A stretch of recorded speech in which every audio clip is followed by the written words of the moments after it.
4e et le 35e tour, un petit peu plus tôt pour ceux qui prendront l'option de faire 2 arrêts.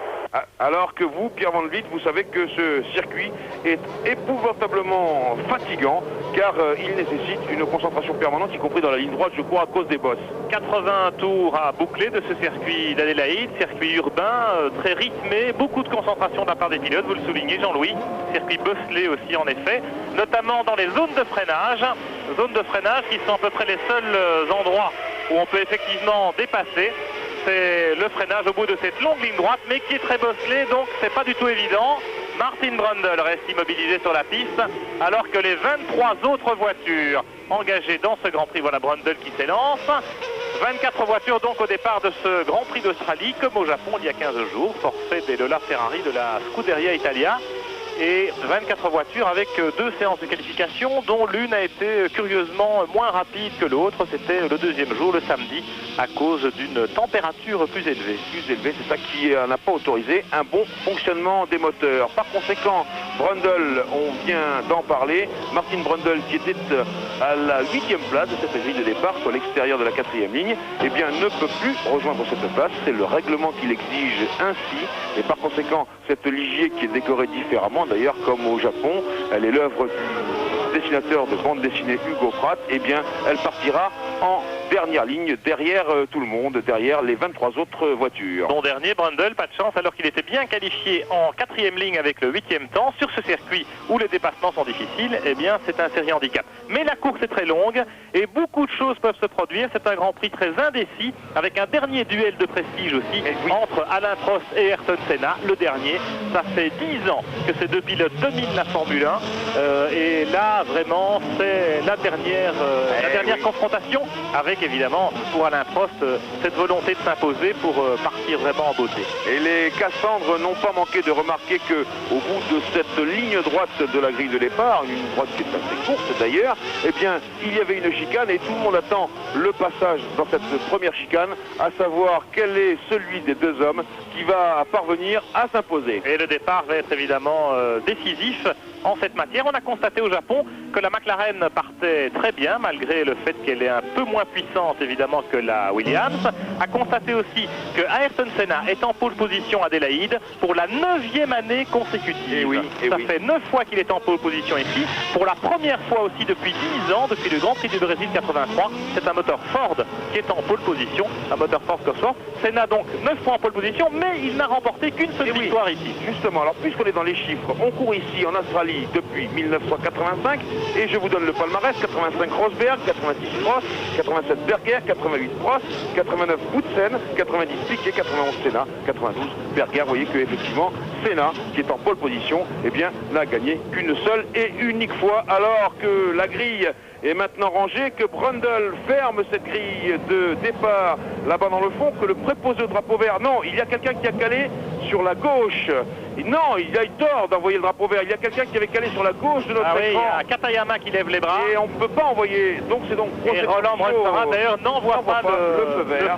Et par conséquent, le règlement est clair. On va redonner le départ. La procédure de formation. Y compris le V10 Yamaha de la Tyrrell d'Ukio Katayama qui avait calé au mauvais moment, c'est-à-dire juste avant le feu rouge. C'est parti pour un nouveau tour de formation. Très beau plan là de la télévision australienne avec cet enchaînement de roues de Formule 1 et que cette fois... Et vous ne me croirez pas, c'est Katayama qui a calé encore et qui va partir tout à fait en queue de peloton comme Martin Brundle tout à l'heure. Je me demande si c'est... Eh oui, c'est exactement, c'est Katayama. Et je vous rappelle que c'est le 24e Grand Prix. Depuis 24 Grands Prix, il n'y avait pas eu d'autre pole que celle des Williams-Renault. Le célèbre Eddie Irvine, le partenaire de boxe de Senna à l'issue du Grand Prix du Japon Suzuka, Senna qui fait couler beaucoup d'encre, et Ukio Katayama qui vient de se ranger là-bas. Un nouveau pilote à caler sur la file de droite cette fois. J'ai vu des bras s'agiter, je les vois là toujours. Non, oui, c'est coupé. Je crois que c'est Derek Warwick. Non, je pense que non, Andrea de Césari, c'est l'autre Tyrrell. Non, c'est pas possible. Non, vous voulez rire, Pierre. On va pas avoir à cause de Tyrrell une nouvelle procédure de départ. Eh bien, donc je pense qu'il n'y a pas matière à discussion.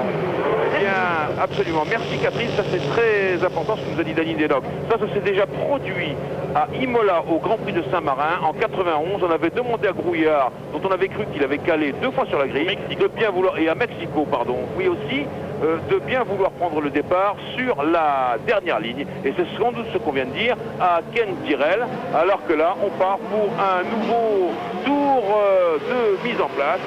Et ce sera le 3e, et par conséquent, il y aura 79 tours pour ce Grand Prix d'Australie. Ken Tyrrell a protesté, mais au bout de 2 tentatives, eh bien, on ne veut pas compromettre le bon déroulement du Grand Prix. Qui est en pôle. Attention évidemment au dépassement des attardés, puisque le premier pilote attardé en principe sur lequel tomberait Senna, eh bien, caramba, ce sera encore Irvine. Caramba, vous l'avez dit, en tout cas, Eddie Irvine, je le signale pour ceux qui s'étaient empressés de voir là la révélation de la saison. Eddie Irvine, il était dans son jardin à Suzuka, nous l'avons maintes et maintes fois rappelé. Ici à Adelaide, circuit qu'il découvrait, il a repris une place plus normale. Il était sur la 19e place de la grille de départ. Et parmi les débutants qu'on a vu passer là en fin de grille de départ, eh bien, il y a évidemment Jean-Marc Gounon également et Toshio Suzuki, le vétéran japonais, qui remplace Philippe Alliot chez Larousse. Allez, espérons que c'est la bonne. Le drapeau vert, attention, tous les panneaux se sont tirés, le drapeau vert. C'est le bon, à gauche, Prost, son dernier Grand Prix, à droite, Senna, et c'est le feu vert avec l'envolée de Senna, il qui s'infiltre, Prost qui part en 2e position. Attention à cette chicane, elle est toujours extrêmement violente. Oui, gros accident, une Lotus, une Larousse, c'est Pedro Lamy. Oui, que Eric Comas a évité de justesse, et oui, bien, je crois même qu'il a calé. Oui, c'est Toshio Suzuki qui l'a évité de justesse, je crains que Comas soit dedans. Et on va voir ce qui s'est passé avec cette belle tour de caméra qui était dans le vibreur. Alors que Senna s'envole tout de suite, il a raison avec sa McLaren Ford très légère, plus légère en tout cas que la Williams Renault de Prost. 3e position Damon Hill, et puis plus loin il y a Michael Schumacher. On revoit exactement avec les caméras héliportées. Bel affrontement. Et beau départ de Brundle sur la ligne à l'arrière qui s'intercale entre les 2 Ferrari. C'est passé, et on va voir. Alors là, oui, bien sûr, ça arrive à 4 de front. Attention à l'envolée, monsieur Lamy. Partir cette queue. Comment s'éviter. Suzuki également. C'est Katayama, semble-t-il, qui a heurté Lamy. Oui. Et on revoit à nouveau ces images du départ avec l'envolée. Oui, c'est bien sur la sirène de Katayama qui s'est passé. Alors et Comas a pu l'éviter. On se profile déjà au freinage là-bas à la fin du premier tour. De la fin du premier tour. Senna, Prost, Hill, Schumacher et puis les Ferrari.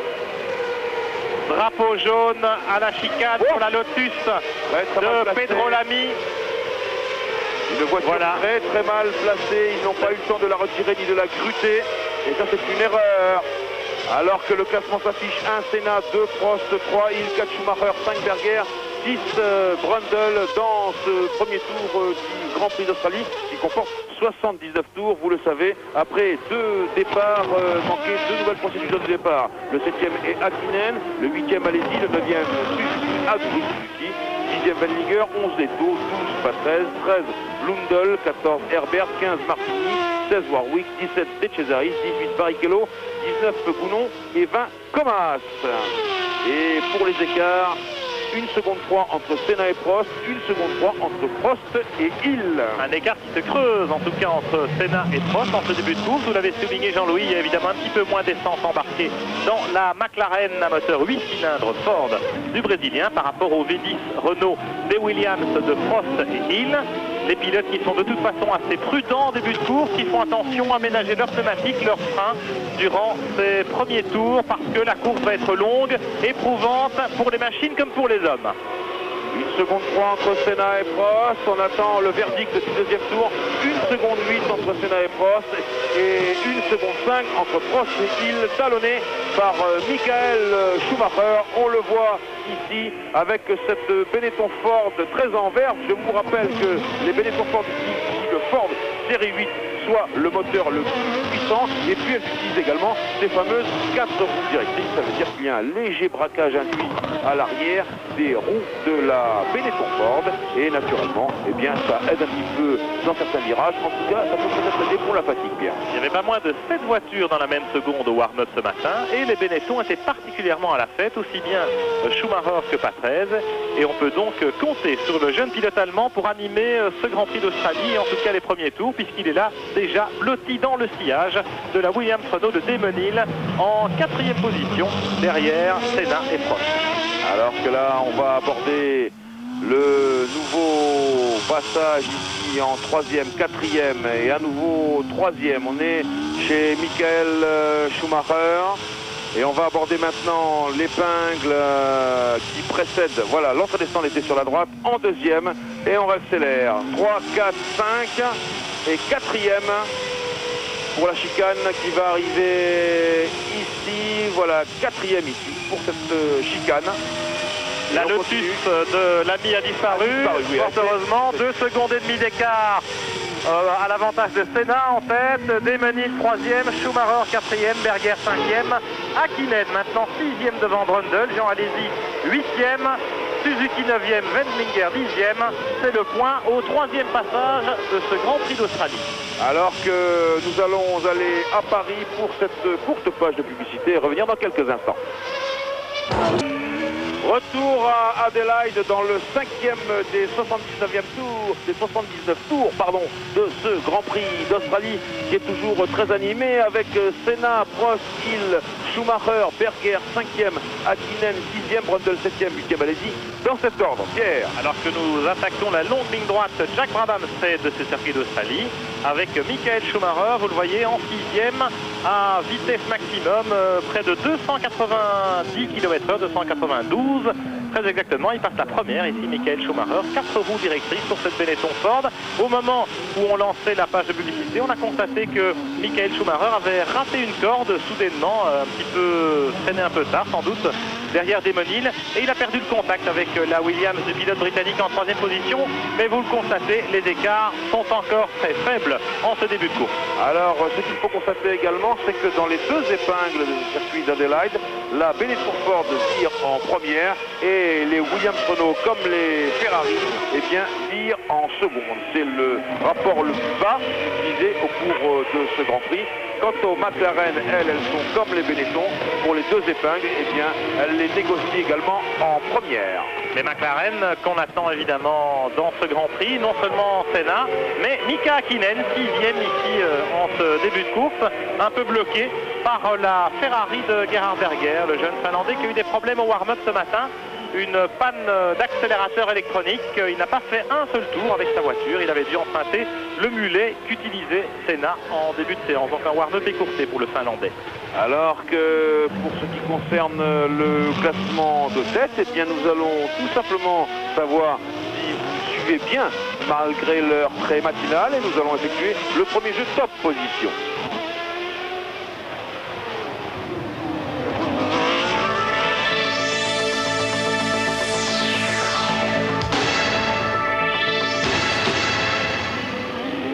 Voilà, et on revient sur Mika Hakkinen qui n'appartient pas aux 3 premiers, puisque vous avez vu, il est 6e pour l'instant. Et on arrive ici à cette épingle qui commande la ligne droite des stands. On est à bord de la McLaren Ford de Mika Hakkinen justement. Il sera le prochain leader de cette équipe McLaren Ford dont on attend naturellement la nomination du 2e pilote puisque l'an prochain il s'agira d'une McLaren Peugeot. Du 2e et même du 3e pilote puisque Ron Dennis a bien précisé qu'il engagerait comme en 93 3 pilotes la saison prochaine. Un pilote évidemment en principe chargé des essais de développement et avec le moteur Peugeot, vous l'avez dit Jean-Louis, eh bien on espère qu'il y aura un pilote français chez McLaren l'an prochain et c'est Martini qui est en Luigi Martini qui est en difficulté et attention maintenant on sait que l'autre Minardi eh bien c'est celle de Jean-Marc Goulon qui nous avons pu le constater ici a très bien conduit pendant les essais.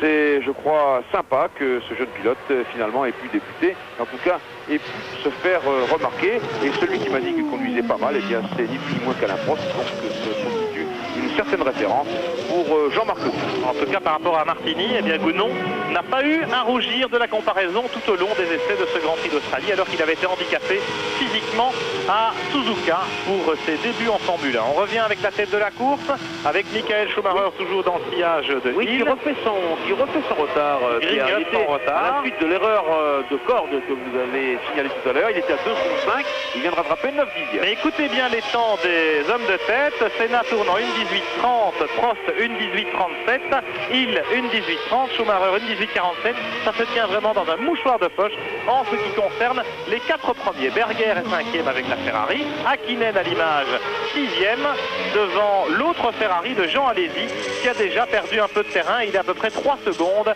derrière Mika Hakkinen, Martin Brundle 8e sur la Ligier, Suzuki excellent 9e avec la Footwork Mugen Honda et Karl Wendlinger en 10e position. Les autres Français, après 7 tours de course, eh bien, on pointe Eric Comas à la 18e place au volant de la Larousse, alors que Jean-Marc Gounon est 21e. L'autre Ligier de Mark Blundell pointe en 13e position.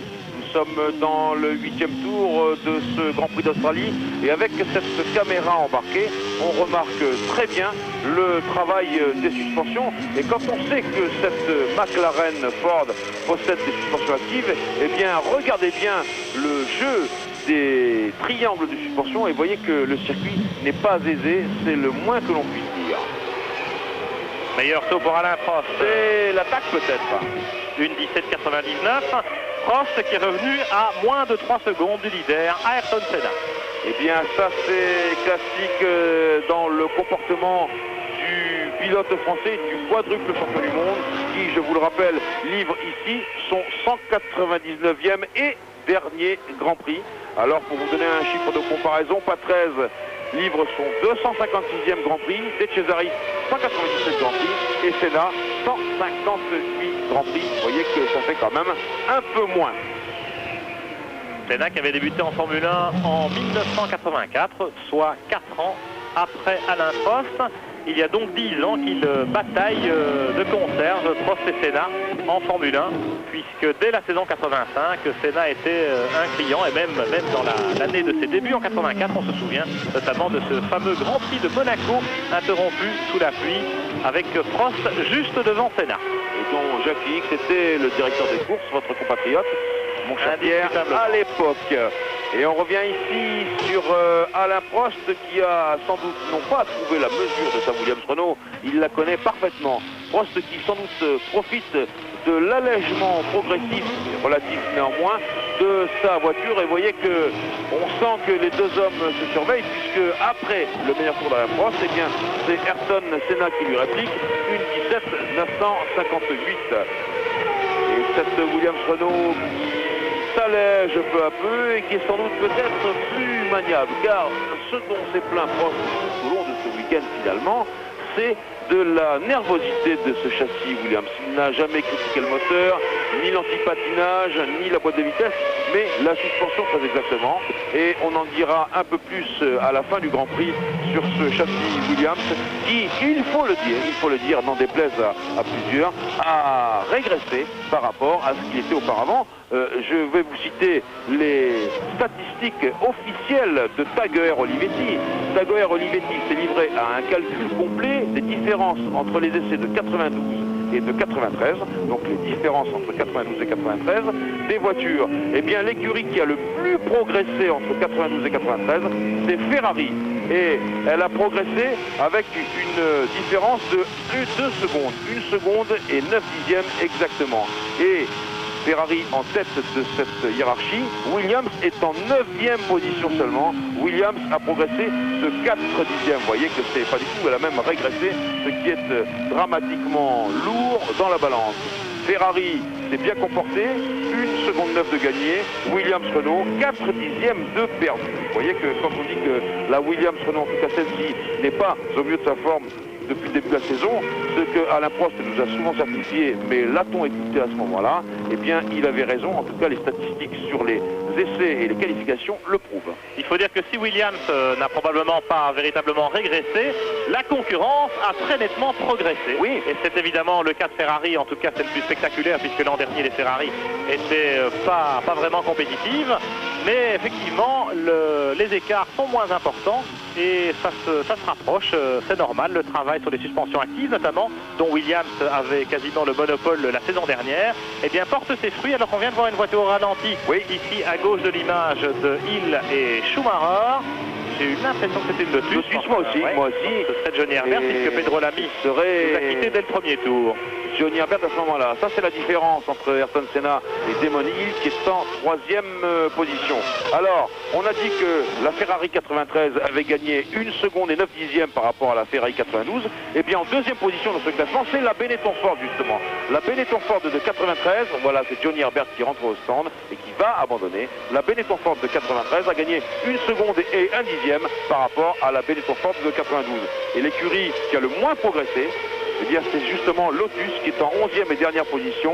Les Lotus ont perdu, les Lotus 93 ont perdu 5 dixièmes, soit une demi-seconde sur les Lotus de 92. Vous voyez que c'est énorme. Ça ira mieux la saison prochaine avec le moteur V10 Honda Mugen. Oui. N'en doutons pas pour Lotus. Et puis ça ira mieux pour tout le monde en 94, puisque les écarts seront moins importants. La bagarre sera beaucoup plus serrée, beaucoup plus disputée en tête des Grands Prix de Formule 1. N'en déplaise à ceux qui sont d'ores et déjà persuadés que Ayrton Senna, oui, Williams et Renault vont se balader. Eh bien, ce sera sans doute pas aussi simple que ça. Alors que Senna a taillé dans le vif des premiers pilotes attardés, que nous voyons un ralenti, c'est une Jordan et c'est Eddie Irvine qui est allé à la faute dans ce virage très délicat. Il a tapé dans un mur de pneus, fort heureusement, il n'y a pas trop de dégâts sur la voiture. On va voir s'il va pouvoir reprendre la piste. Eddie Irvine en tout cas, qui se distingue d'une façon bien moins spectaculaire qu'au Japon il y a 15 jours. On ne le répétera jamais assez. Il a pu rentrer à son stand. Peut-être un problème de frein déjà. D'Adelaide, ce circuit d'Adelaide est très difficile, très compliqué. On a parlé des changements de pneus et Eddie Irvine était en train de sortir de son cockpit. Les écarts avec les 6 premiers à l'image, Prost à 4 secondes 7, donc Senna continue à attaquer. Damon Hill 3e, Schumacher 4e, et puis beaucoup plus loin, Berger et Hakkinen, roue dans roue, à plus de 20 secondes du leader. Jean Alesi est 7e, à 1 seconde et demie à peu près derrière Hakkinen.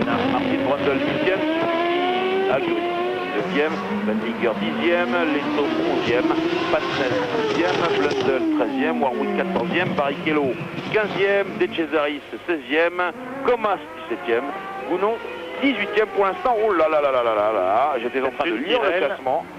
Et cette Tyrrell n'a pas été... C'est Katayama bien sûr. C'est Katayama qui a raté son coup. Ayrton Senna en tête de ce Grand Prix dans le 14e tour avec 5 secondes et 2 dixièmes d'avance cette fois sur Alain Prost avec cette McLaren Ford ultra maniable, ultra compétitive naturellement, puisque on l'a vu s'imposer remarquablement au Japon. D'abord dans le domaine technique, il faut le dire, et surtout dans le domaine stratégique, qui est la force de l'écurie McLaren.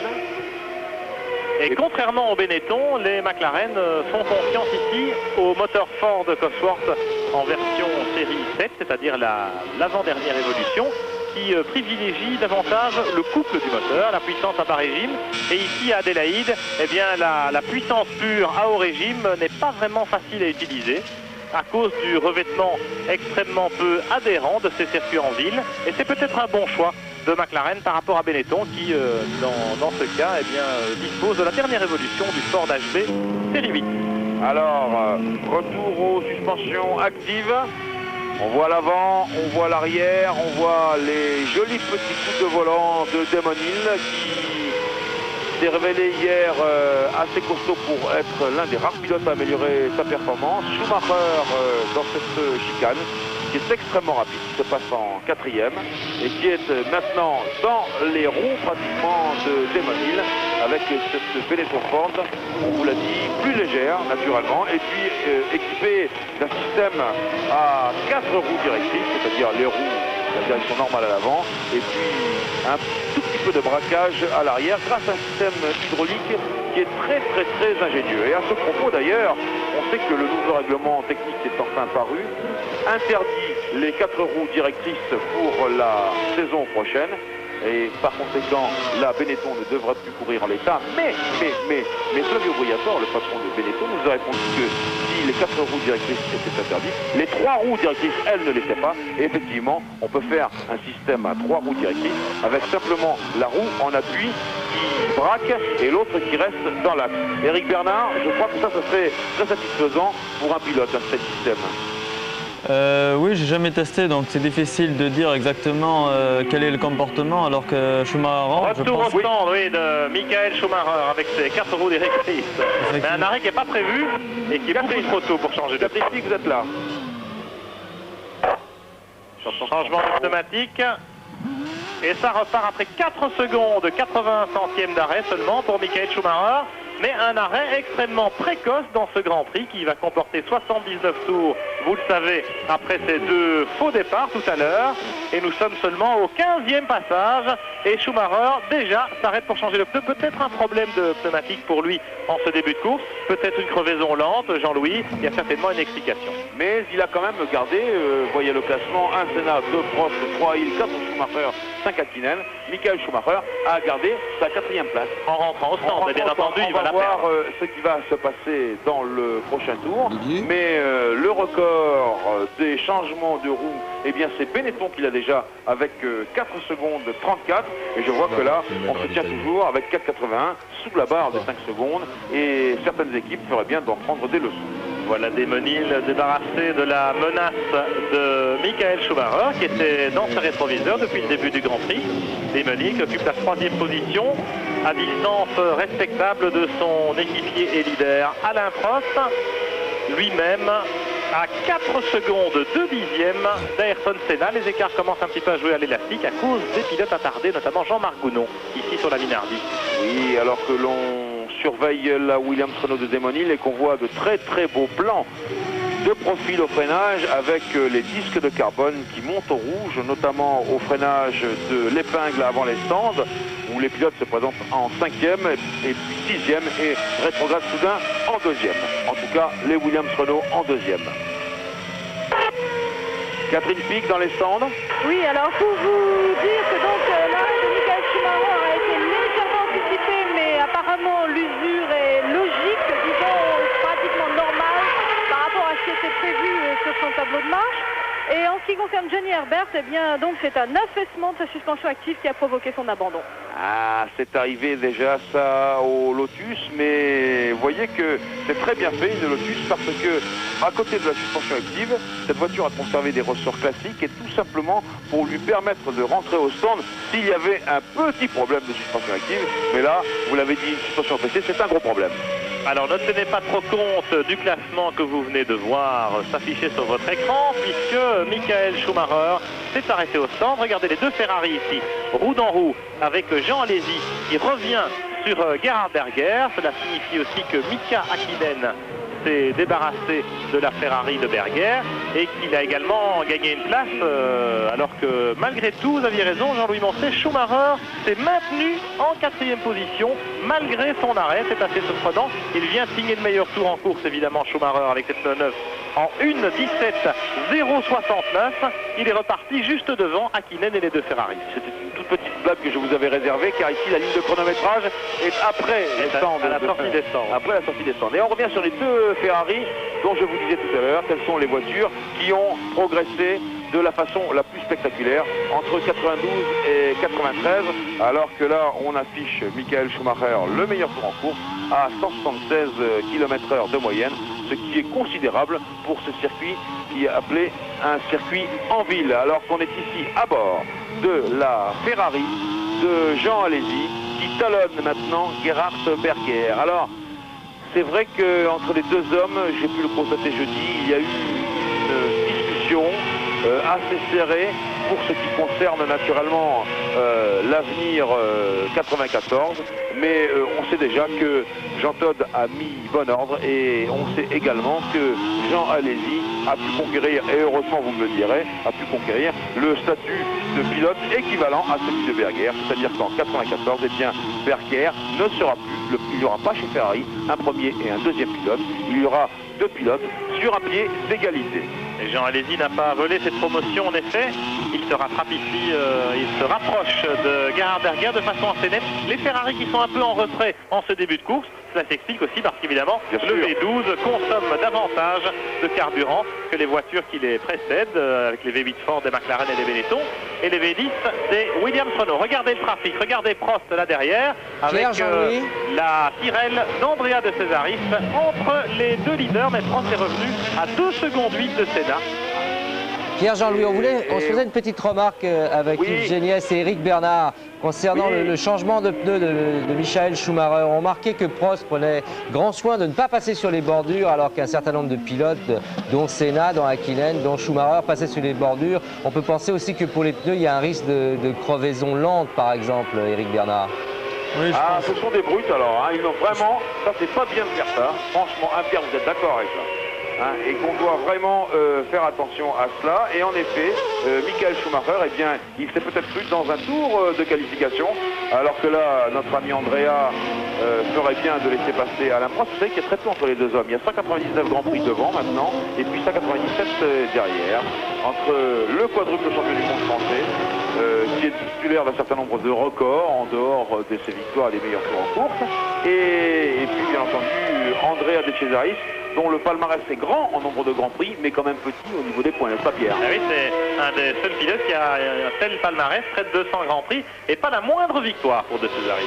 Alors que Senna est toujours là en tête de ce classement, et que Prost est à 3 secondes. Vous voyez que l'écart est élastique, mais revient vite, et là, il y a sans doute une question de tactique, à laquelle va nous répondre Éric Bernard. Éric, qu'est-ce qu'il faut faire maintenant? Arrêter. Et ça, c'est un problème mécanique définitif, semble-t-il, pour Michael Schumacher, qui était en 4e position, malgré son changement de pneumatique, mais qui là est contraint à l'abandon, alors que nous sommes au 19e des 79 tours de ce Grand Prix. Alors que les freins fument, c'est le cas de le dire, mais je ne crois pas que ce soit un problème de frein. Ça sort également depuis le ponton latéral. C'est plus un problème de figure et par conséquent sans doute d'un moteur cassé. J'ai cru qu'en s'arrêtant comme ça, Michael Schumacher était victime d'un bris de transmission, mais non. Catherine Pic dans les cendres. Oui, je suis avec donc les gens de chez Benetton. Ils viennent de recevoir l'ordre par radio de Michael Schumacher, moteur cassé. Ah ben voilà, on avait vu juste, merci Catherine de nous confirmer cela. Alors que ce plan de caméra nous permet de voir que la piste est déjà largement jonchée de débris de gomme. Nous sommes dans le 21e tour de ce Grand Prix qui, je vous le rappelle, en comporte 79 et que bientôt il va falloir faire très attention aux trajectoires et ne pas mettre un pied dehors, en tout cas une roue de Formule 1, car les pneus risquent de s'encrasser et là il faut du temps pour nettoyer. Éric Bernard, je crois que vous avez déjà connu cette expérience, vous, décrasser les pneus, passer dans les gommes, qu'est-ce qu'on doit faire?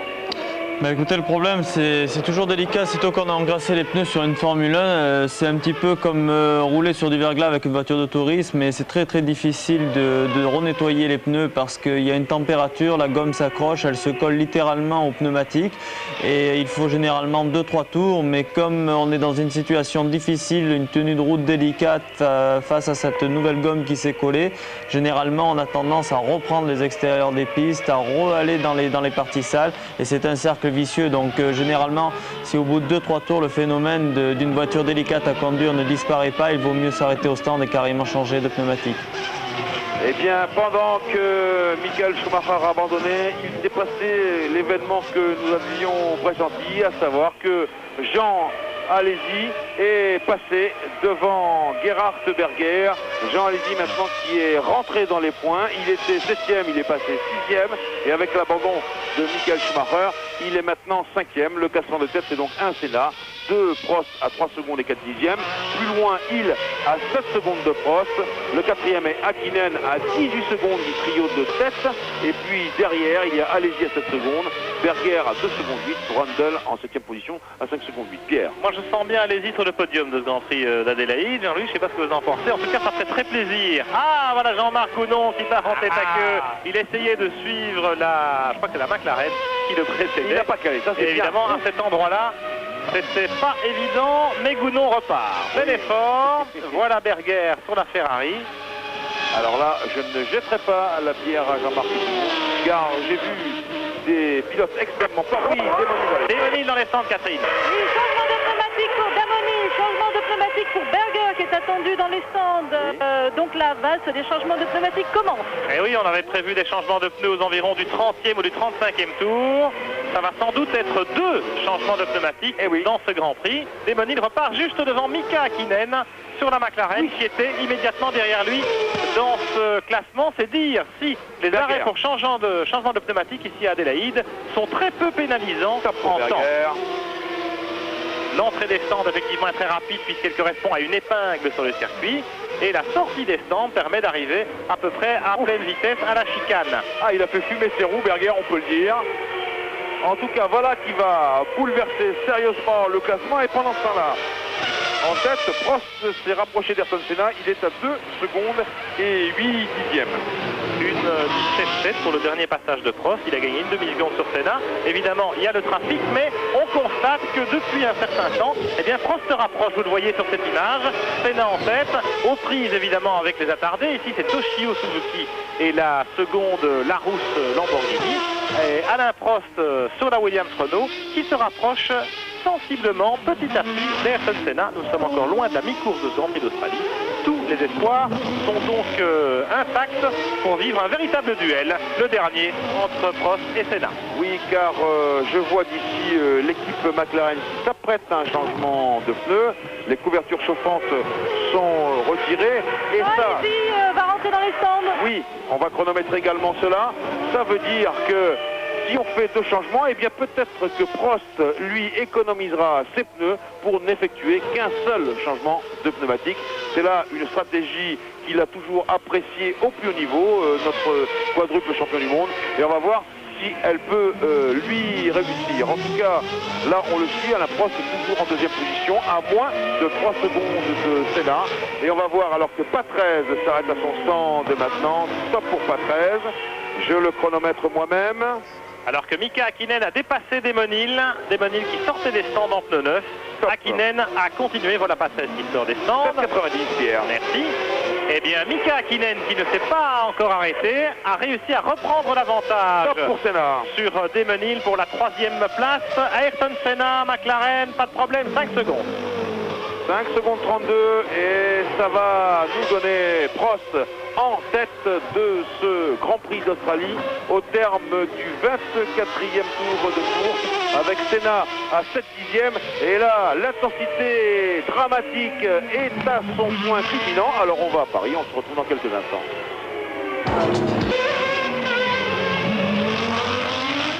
Retour en Australie dans le 24e tour de ce Grand Prix qui en comporte 79, alors que nous avons un duel au couteau entre Démonil, nous sommes à bord de sa Williams Renault, et Mika Hakkinen. Oui, bel allumage des roues, mon cher Mika, avant cette épingle qui commande la ligne droite des stands, et c'est l'attaque entre les 2 hommes, et cette fois, eh bien, c'est passé impeccablement au freinage. Démonil bien passé. Et nous sommes toujours devant, dans le 25e tour cette fois, avec Prost en tête devant Ayrton Senna, avec 9 secondes et 1 dixième d'avance. Alors, c'est là qu'on va voir la stratégie d'Alain Prost, ou bien il va attaquer là pour creuser un écart de 10, voire 11, 12 secondes, ce qui lui permettrait de conserver la tête avec ses pneus neufs, ou bien il va rester en l'état dans cette cadence 1,20, 1,21. Vous voyez que les pneus commencent à souffrir assez fortement ici, et par conséquent, eh bien, Senna le repassera, mais Alain n'aura fait qu'un seul changement, oui, de roue. C'est à queue de Derek Warwick sur la Footwork Mugen, et il va... Oui, là, allez, repart. Il l'a bien rattrapé.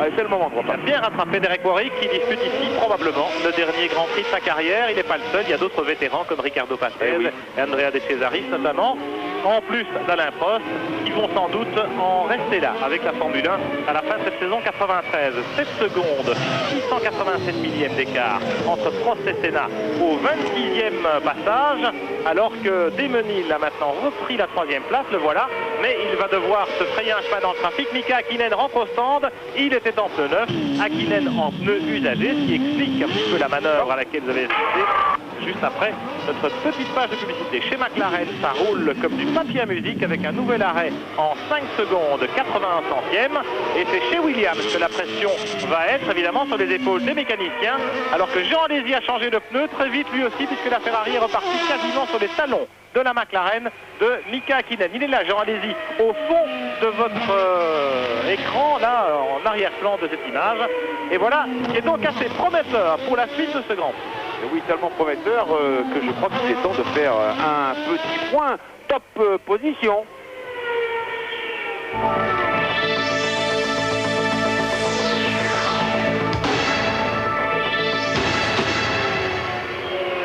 Allez, debout là-dedans, 26e tour, 27e maintenant pour Alain Prost, le leader sur la Williams Renault numéro 2 qui rejoint la Benetton de Ricardo Patrese qui va déjà concéder un tour au leader, Patrese, et qui s'est déjà arrêté évidemment pour changer de pneumatique. Ce n'est pas le cas d'Alain Prost. Dernier passage de Prost, une 18,58. Dernier passage de Senna, une 18,41. Malgré ses pneus neufs, il doit donc être un petit peu englué dans le trafic, Senna. Et c'est là le piège, c'est là que la stratégie va jouer, parce que pour l'instant l'écart est de 7 secondes et demie et Prost n'a pas l'air du tout décidé de s'arrêter. Et non, justement, ici nous avons une vue directe sur le stand de Williams Renault, et je peux vous dire que les pneus ont conservé pour l'instant leur couverture chauffante, ce qui est le signe que Prost ne va pas s'arrêter de sitôt. Et par conséquent, on va attendre de voir si l'écart reste constant. Un Prost de Senna à 7 secondes et 5 dixièmes, alors que là, Prost va prendre un tour d'avance à Ricardo Patrese, et que vous avez là le classement pour l'instant des 6 premiers avec ce diable d'Agrosiki qui se débrouille vraiment fort bien. Quel dommage que le moteur Honda Buggen abandonne cette scooter qui avait nettement progressé.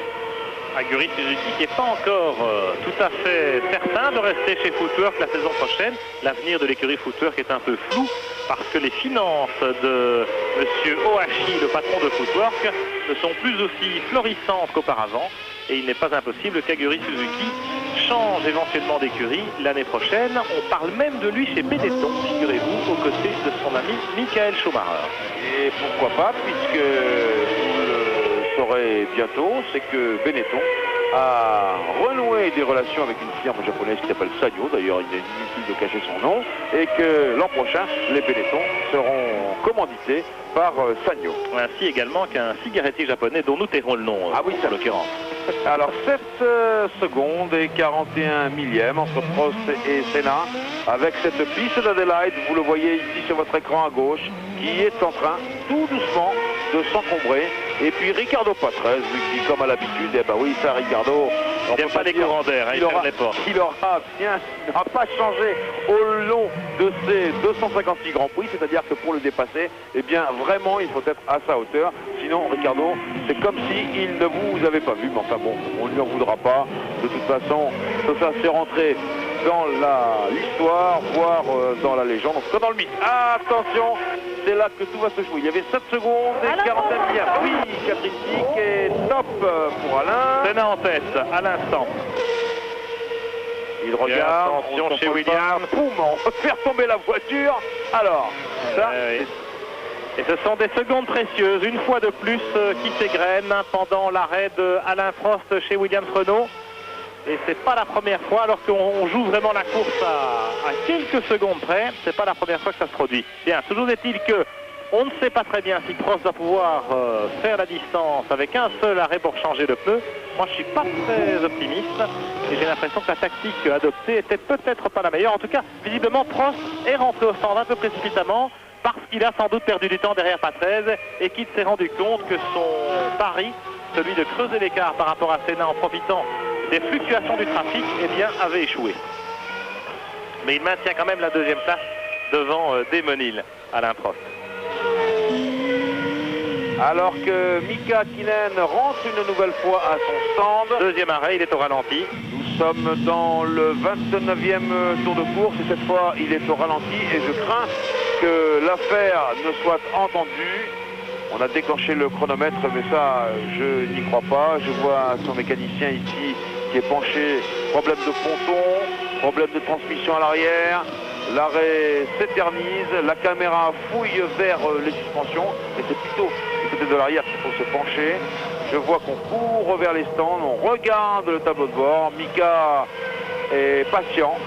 Et voilà Jean Alesi en 4e position pour la Ferrari. Il se rapproche de ce podium dont je vous parlais tout à l'heure. Et Aguri Suzuki qui pointe au 5e rang. Il n'a pas encore changé de pneu, le japonais, sur la footwork. Alors que je crois que maintenant que le 30e tour est franchi, 30 tours pour un Grand Prix qui en comporte 79, c'est-à-dire qu'il en reste 49. Et je vois que l'écart entre Prost et Senna, Senna en tête, Prost en deuxième position, qui était de 7 secondes, vient de passer à 14 secondes. Alors, je pense que Prost s'est déterminé pour un seul et unique arrêt à son stand, alors que les mécaniciens de McLaren eh bien, paraissent impuissants à faire reprendre la piste à Mika Hakkinen. Ça veut dire également que Senna, que vous avez à l'image, eh bien, va peut-être devoir changer de pneu une deuxième fois et que ce sera à ce moment-là le deuxième vrai rebondissement de ce Grand Prix d'Australie. Pour l'instant, le classement est le suivant. 1 Senna, 2 Prost, 3 Hill, 4 Alesi, 5 Suzuki, 6 Berger, 7 Brundle, 8 Vanlinger, 9 Leto, 10 Patrese, 11 Blundell, 12 Warwick, 13 Barrichello, 14 Thomas, 15 Cesari, 16 Gounon, 17 Hakkinen qui est au stand, 18 Suzuki, mais il s'agit de Toshio Suzuki, alors qu'Hakkinen rentre au stand, Catherine Pic. Oui, alors problème de frein pour Mika Hakkinen, une fuite notamment à la roue arrière gauche. Ah oui, les freins, on vous le disait tout à l'heure, c'est un des gros problèmes de circuit. Et s'il y a déjà des problèmes de frein au 30e tour, on l'a vu tout à l'heure avec Eddie Irvine même auparavant, eh bien voilà qui promet. En tout cas, Ayrton Senna a 15 secondes d'avance sur Prost dans ce 31e passage. Sur ces 15 secondes, eh bien, il y en a sans doute 4 ou 5 à mettre à l'actif des mécaniciens du team McLaren qui ont été plus rapides lors du changement de pneumatique, ça n'est pas négligeable. Prost deuxième à 15 secondes, il est en train de prendre la mesure de son deuxième train de pneus, vous l'apercevez. Et Damon Hill est maintenant en 3e position à 4 secondes de Prost, pas très loin. On l'a vu dans la ligne droite derrière lui, les deux Williams Renault en embuscade derrière la McLaren Ford du Brésilien en tête. Jean Alesi 4e, il est à plus de 20 secondes des Williams. Et puis Suzuki, curieusement intercalé entre les deux Ferrari d'Alesi et Berger. Suzuki en 5e position. Une très très belle performance, et vous l'avez souligné tout à l'heure, Jean-Louis Moncet. Les footwork à moteur Honda Mugen ont nettement progressé en cette fin de saison, notamment en conditions de course. Eh bien, en tout cas, dans mon classement des voitures qui ont amélioré leur prestation par rapport à 92, Footwork figure en 3e position, derrière Ferrari, derrière Benetton. Voilà qui en dit long. Alors que nous suivons Alain Prost, qui vient de tourner en 1:17.878. Un peu plus vite que Senna, mais l'écart est encore de 14 secondes 8 dixièmes. Et à la régulière, on voit pas très bien comment Prost pourrait aller chercher le Brésilien. Peut-être les problèmes de frein dont a été victime Mika Hakkinen vont se produire sur la voiture de Senna. On ne le souhaite pas au champion brésilien, bien entendu. Vitesse de pointe, vous l'avez aperçu avec ce petit tableau, ce petit cadran dans la ligne droite. Alors que nous sommes dans le 32e tour de course, que Prost est toujours en 2e position à 15 secondes de Ayrton Senna, son rival de tout le temps.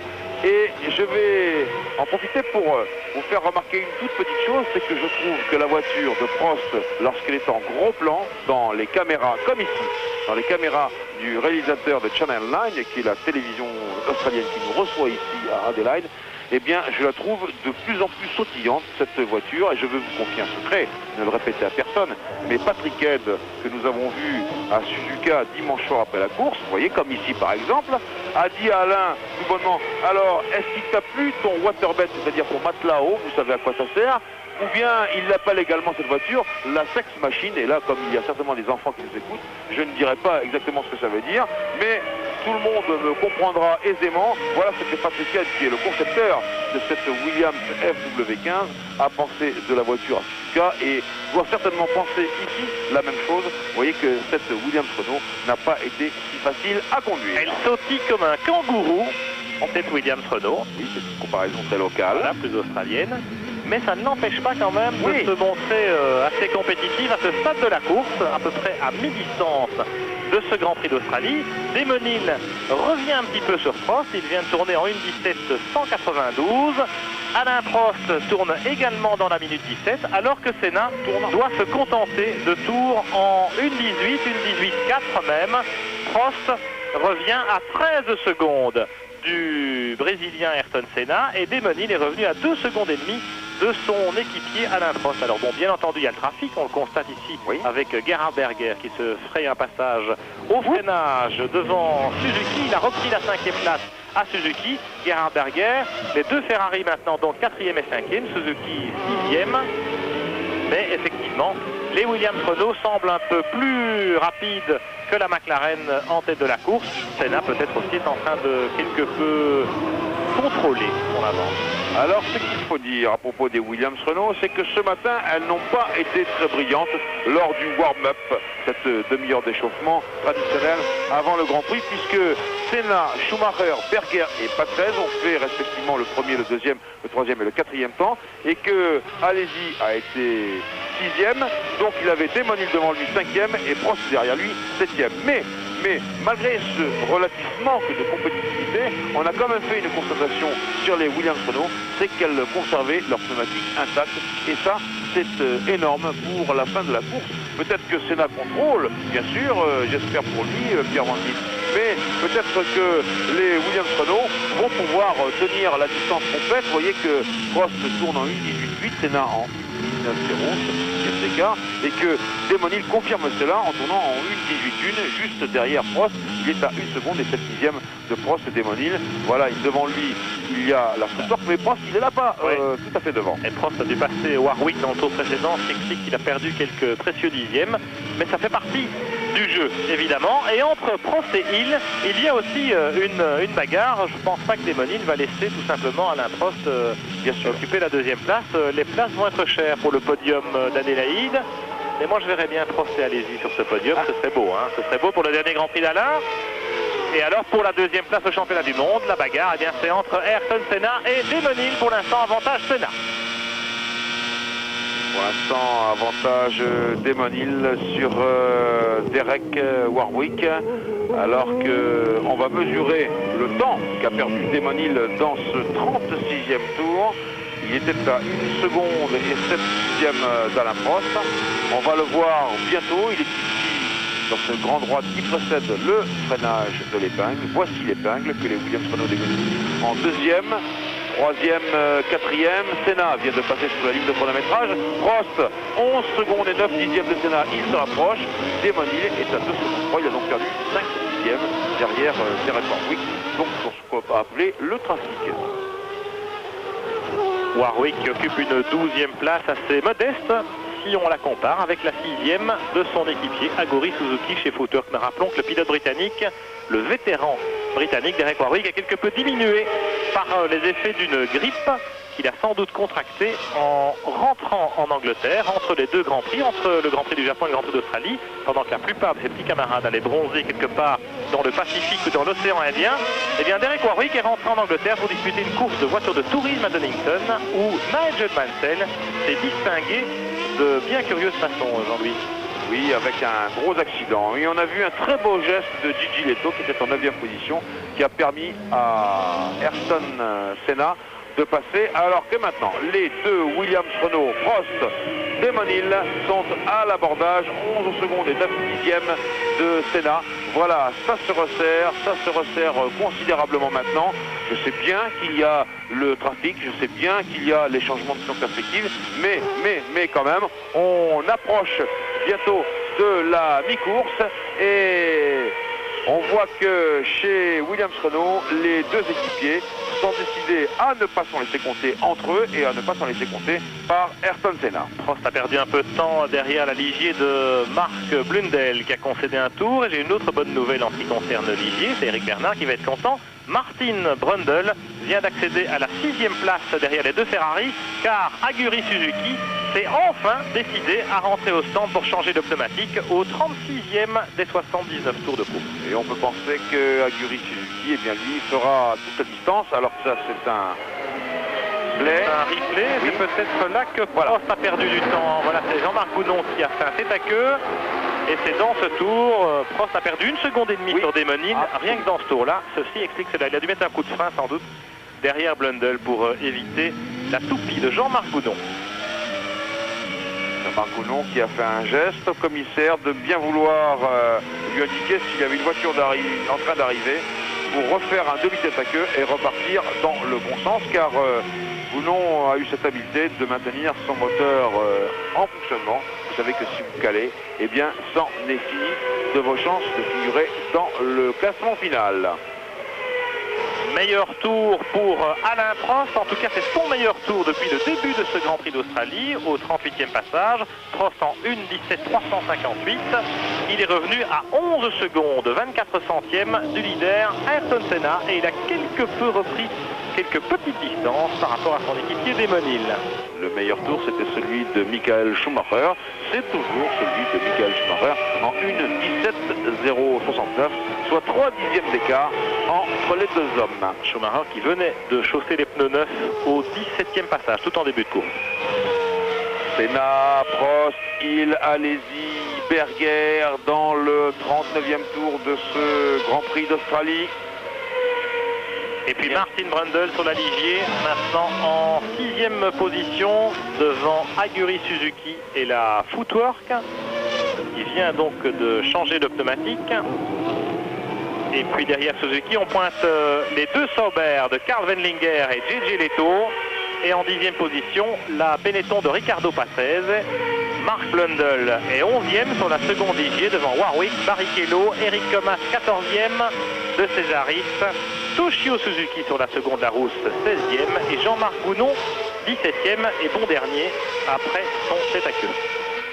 Alors que les deux Williams-Renault sont à nouveau dans le trafic et que nous allons aborder maintenant exactement la mi-course de ce Grand Prix d'Australie. Pas facile à doubler de Cesaris, c'est comme Patrese et c'est un vieux briscard, et Prost a perdu encore un temps précieux.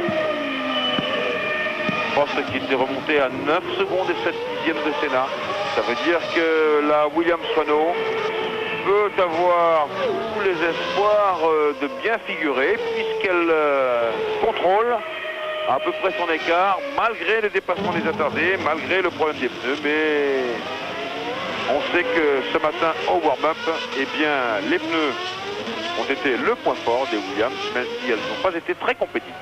La course va sans doute se jouer sur les pneumatiques avec un deuxième arrêt probable et même certain en ce qui concerne la McLaren du leader Ayrton Senna, ici à l'image, qui avait un fameux peloton à doubler avec les deux Sauber, la Footwork de Suzuki, ce qui explique évidemment que l'écart se soit réduit de façon considérable entre Senna et Prost qui était revenu à moins de 10 secondes, à 8 secondes 80 centièmes au dernier pointage. Mais évidemment, les Williams vont devoir, elles aussi, se frayer un chemin dans ce peloton d'attardés. Vous voyez le dernier écart en date, 8 secondes 806 millièmes entre Senna et Prost. Et effectivement, le deuxième arrêt pour changer de pneu va donc être décisif pour la victoire. Mais regardez Prost déjà aux prises avec Comas ici, et qui certainement est en train de reperdre un peu par rapport à Senna.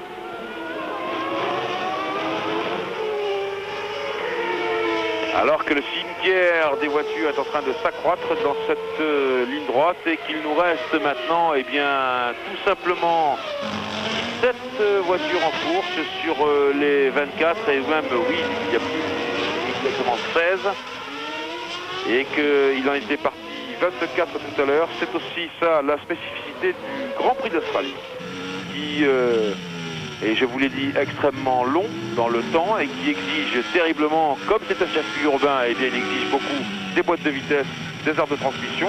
C'est également un circuit de moteur, réaccélération et freinage. La charge n'est pas très forte, 50% du temps à pleine charge sur un tour, c'est-à-dire avec l'accélérateur à fond, mais malgré tout ça joue. Et par conséquent, on sait que souvent, ce Grand Prix d'Australie, alors que nous avons vu le classement à mi-course, et bien souvent ce Grand Prix d'Australie s'est achevé avec très très peu de belligérants.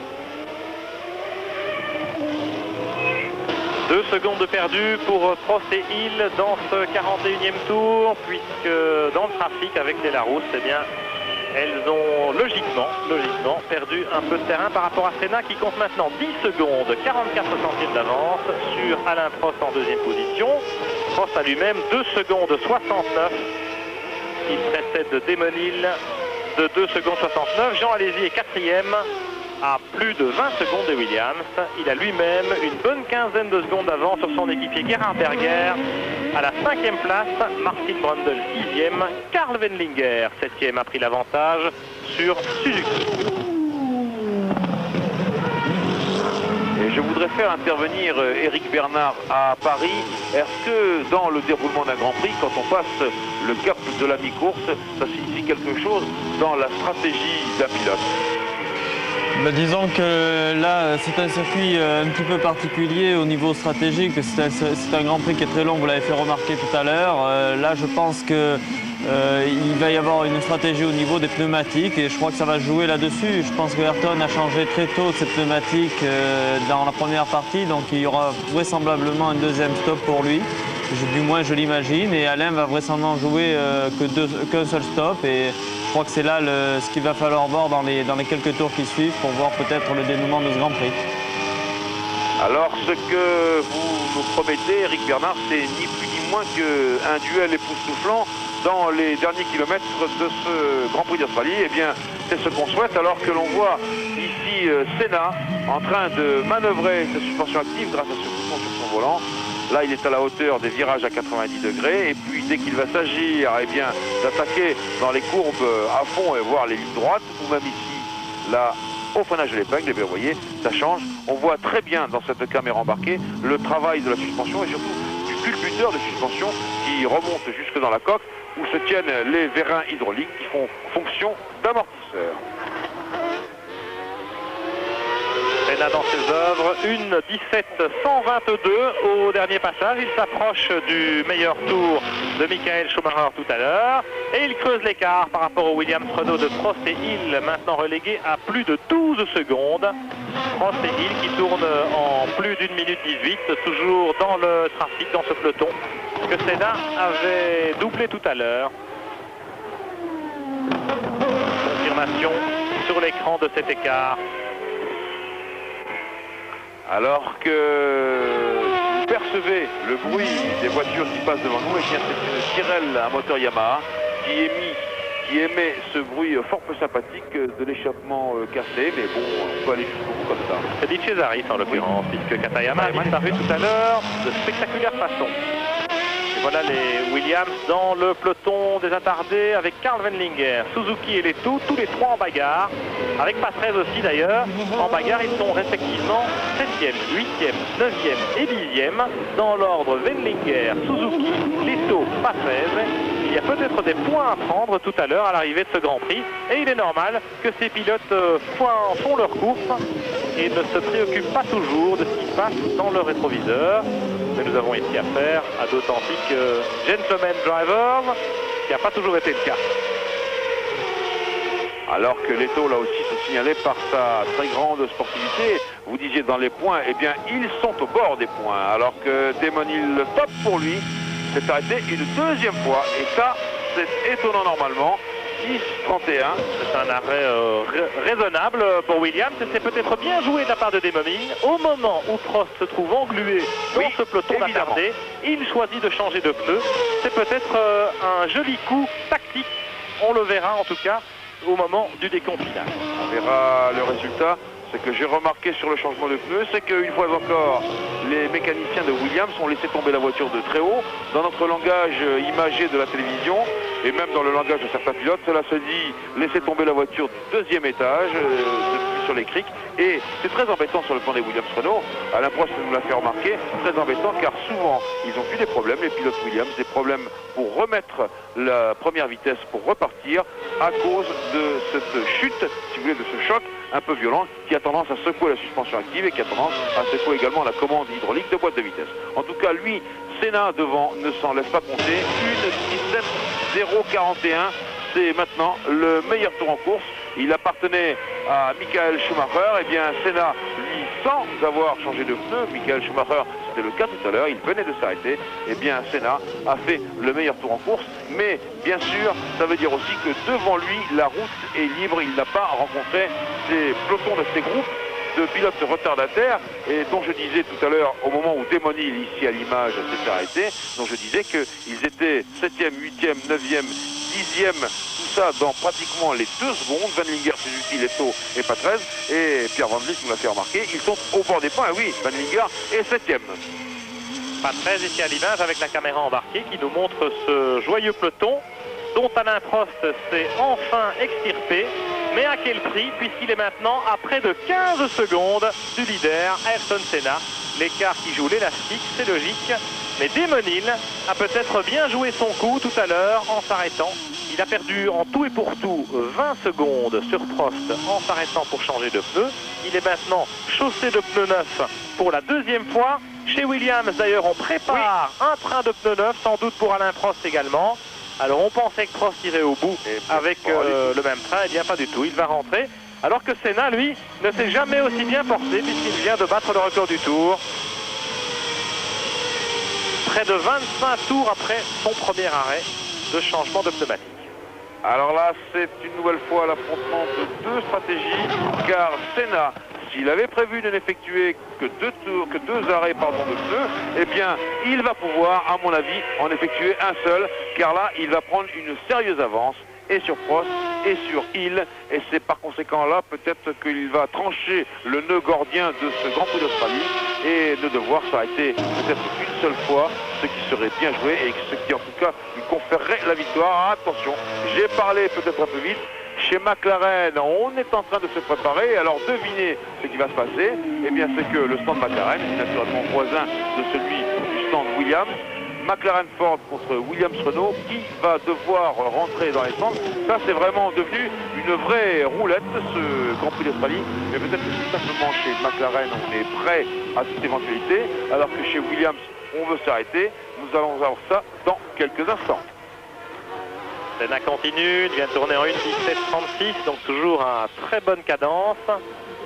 Et l'écart se creuse encore par rapport à Prost et à la Williams Renault. C'est sans doute ce qui explique aussi le changement de tactique de l'écurie britannique. Prost qui est maintenant à 16 secondes de Senna. Nous sommes au 47e des 79 tours de ce Grand Prix d'Australie. Les 2 hommes de tête n'ont effectué qu'un seul changement de pneumatique, alors que celui qui est pointé au 3e rang, Damon Hill, qui est à 20 secondes de Prost, à 36 secondes de Senna, s'est déjà arrêté à 2 reprises. Alors on va faire un petit point du côté français. Prost est 2e avec la Williams Renault.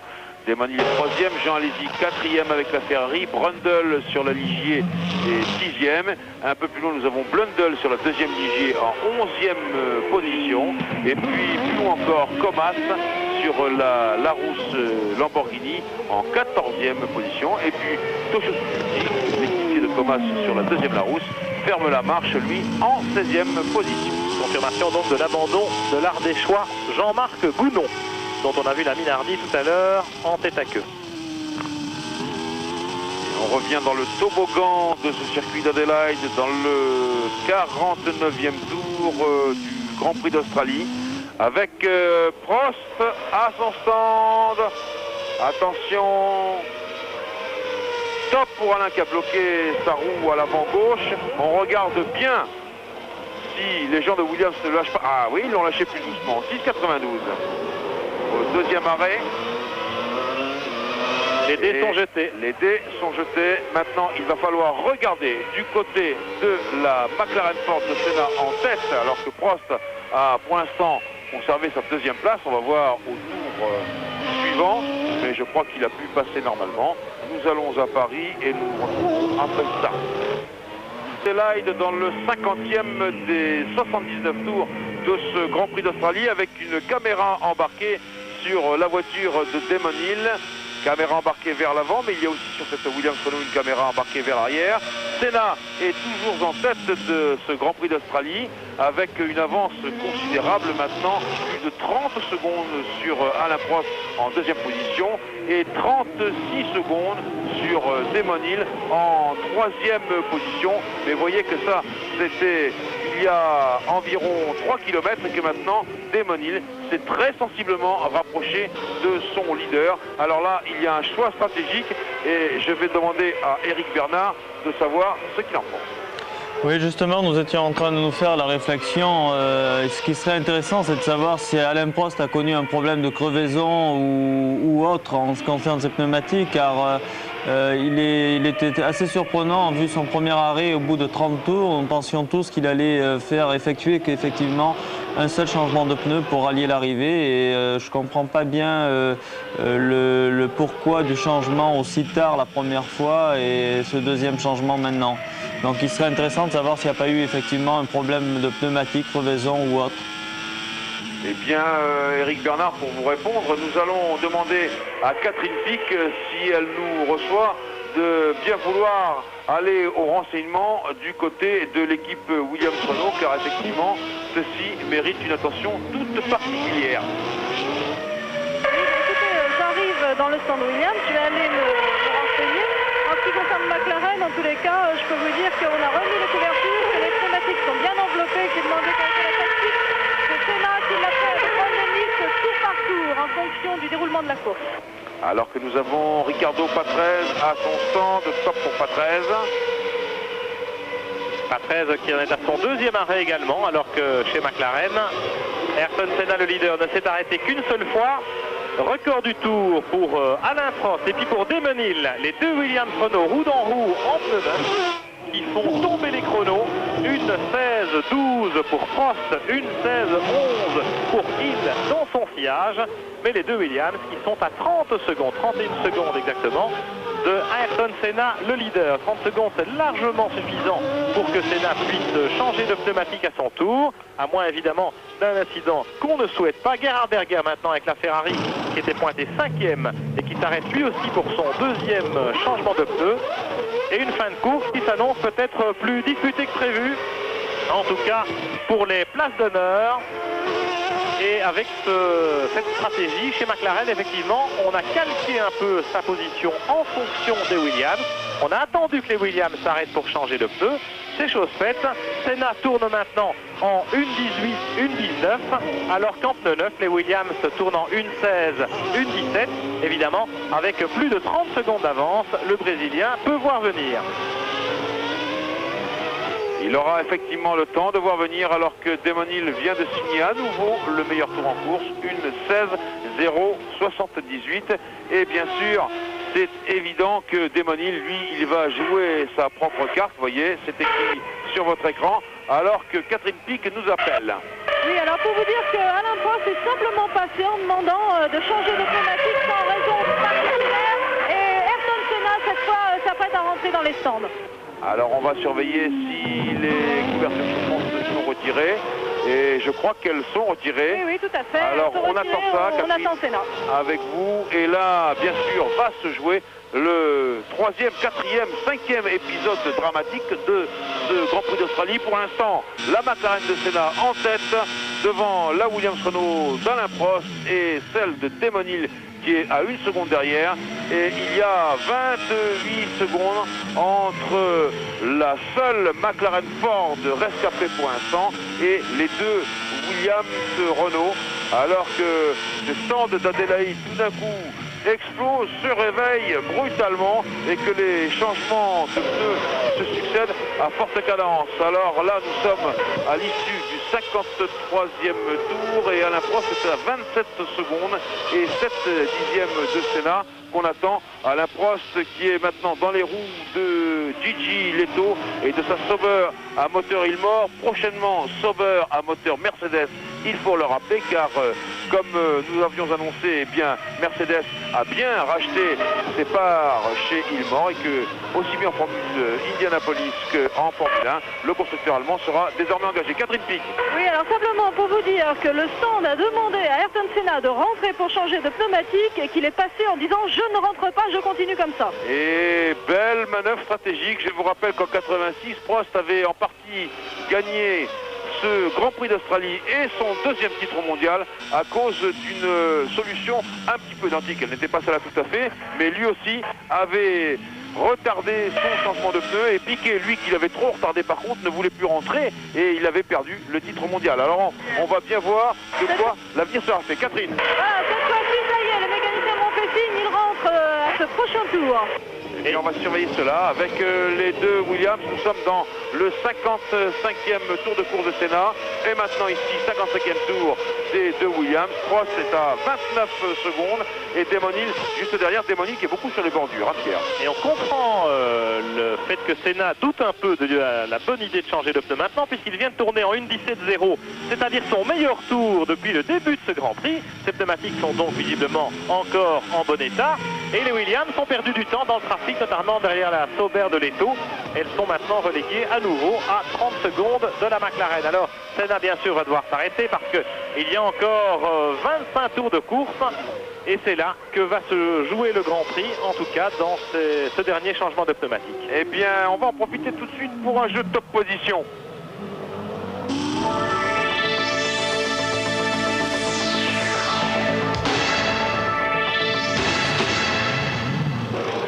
Top, la position de Senna, eh bien, elle est tout à fait immobile. Et un superbe arrêt à nouveau chez McLaren, 5 secondes à peine, Senna repart en ayant perdu moins de 10 secondes. Je vous parlais du rôle des mécaniciens dans ces changements de pneus et des secondes précieuses ainsi gagnées par des équipes comme McLaren, Benetton et même Ferrari sur Williams. Eh bien, c'en est la démonstration évidente. Les écarts après le changement de pneus de Senna, 18 secondes encore d'avance pour le Brésilien sur les deux Williams Renault, roue dans roue, Prost et Hill. Prost qui effectivement doit faire le boulot dans le trafic et Damon Hill se contente de suivre puisque bien entendu les attardés, dès qu'ils ont aperçu une Williams Renault, constatent que la deuxième est immédiatement derrière et s'écarte un peu plus facilement pour laisser passer le pilote britannique. Il ne facilite pas pour autant la tâche du pilote français. Regardez plutôt Prost qui perd là encore un temps précieux. Senna qui va compter 20 secondes d'avance à un peu plus de 20 tours de l'arrivée. Nous sommes dans le 56e des 79 tours de ce Grand Prix d'Australie. Et il y a quand même ici un enjeu. Le premier de ces enjeux, eh bien, c'est la position. Monsieur Damon Hill, attention à ce que vous allez faire. Oui, voilà, maintenant il faut qu'on se rebraque. Quand on est trop dans l'aspiration, qu'on se dévance. C'est l'enjeu, la deuxième place entre Benetton, Ford et McLaren Ford. Et bien, naturellement, pour l'instant, l'état, c'est clair et net. C'est McLaren Ford qui va reprendre le dessus. Et puis la deuxième place au classement des pilotes entre Damon Hill et Ayrton Senna. Damon Hill 65 points, Senna 63 points.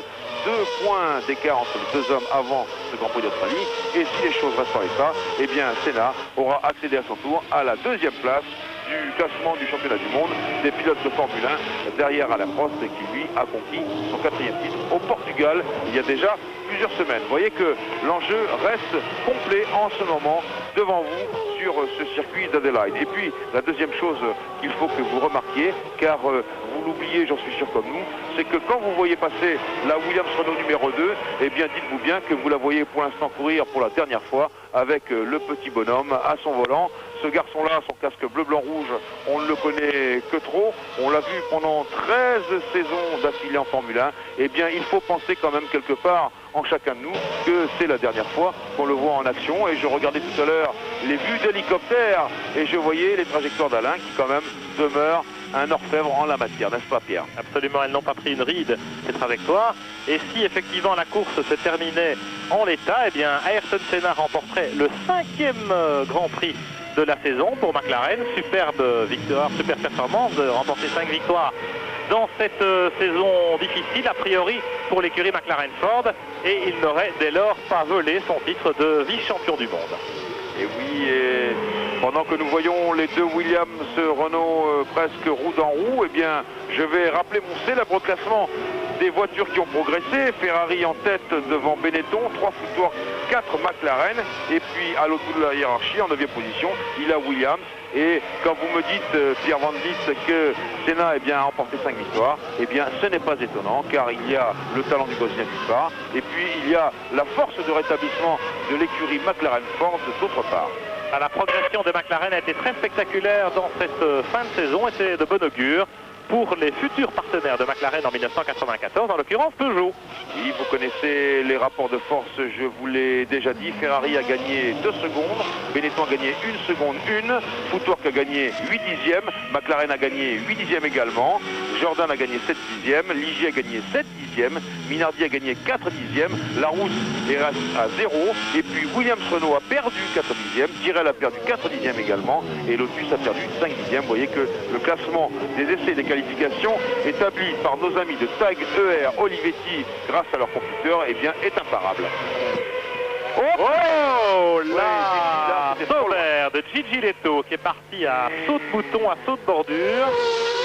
Bien entendu, la suspension, on est pris un sérieux coup, mais là j'ai déjà vu des pilotes plus huppés que cela faire ce genre de figure, mais il faut dire quand même que Gigi là il est parti assez haut, et avec la vitesse on aborde ici cette chicane en 4e, ce qui est quand même très très vite. Eh bien la vitesse aidant, le point d'appui sur la margelle du vibreur, regardez, ça va et ça soulève la voiture, et il aurait très bien pu se pointer à la verticale. On a vu le mouvement de la nuque et je pense qu'il a pu se faire mal. Il a failli se faire un looping à la manière de Christian Fittipaldi à Monza. Gigi Letto, il revient de loin, il était en pleine bagarre fratricide avec son équipier de chez Sauber, Karl Wendlinger.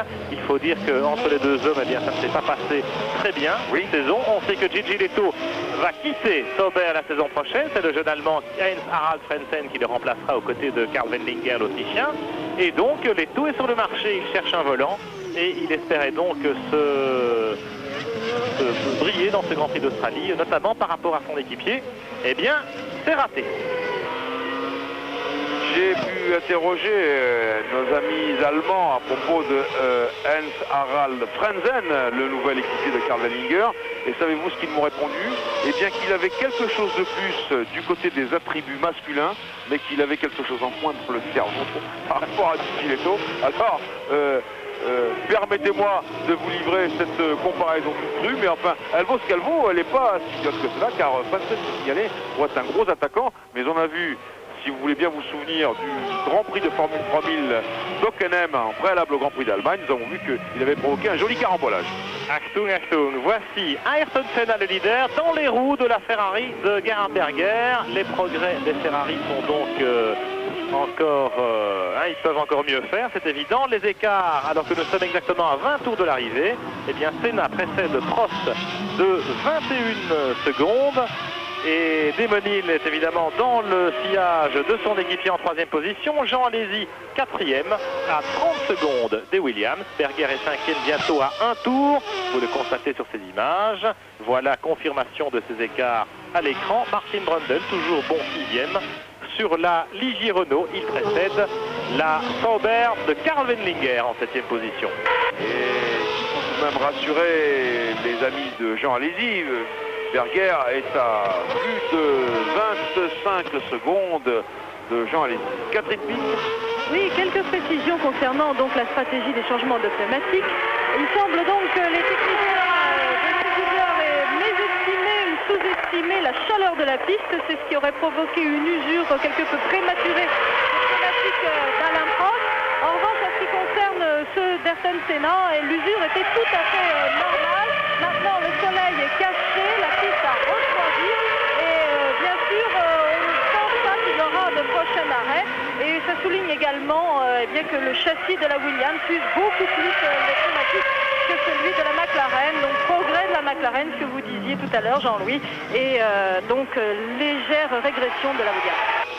Et oui, bien sûr, et ça c'est tout à fait curieux, mais vous avez raison, c'est qu'entre le warm-up et la course, il y a une très nette différence de température, très nette. Le warm-up s'est déroulé, il faisait frais, voire froid. Et bien sûr, ici, la chaleur est très très nettement montée avec ce grand coup de soleil qui a précédé les premiers tours de course. Et par conséquent, ceci a modifié l'ensemble du comportement des voitures. Et si elle a fait basculer du mauvais côté les Williams-Renault, elle fait bien basculer par contre la McLaren Ford, plus légère, plus maniable sans doute. Et par conséquent, puis avec quelqu'un qui à son volant sait connaître la tactique dans les Grands Prix, c'est le cas de le dire, monsieur Ayrton Senna. Senna qui fait des grands signes. On ne sait pas si c'est parce que Berger le gêne un petit peu, c'est pas impossible. Et voilà, il vient au freinage, Berger l'a vu, ça y est. Pas de problème pour Ayrton Senna, le leader de ce Grand Prix d'Australie au 61e tour, avec toujours 20 secondes d'avance sur les deux Williams de Prost et Hill, roue dans roue en deuxième et troisième position. Alors ce qu'il faut noter également, c'est dans le domaine des ailerons, vous voyez que Senna a un aileron simple, et c'est assez rare, alors que Démonil a porté une attaque roue dans roue, Prost, ils sont vraiment roue dans roue. Les Williams-Renault ont également des ailerons simples, alors que pour la première fois, les Ferrari ont un aileron double dans le genre de celui qu'ont adopté toutes les équipes pour le Grand Prix de Monaco, qui est l'autre circuit en ville de ce championnat du monde de Formule 1.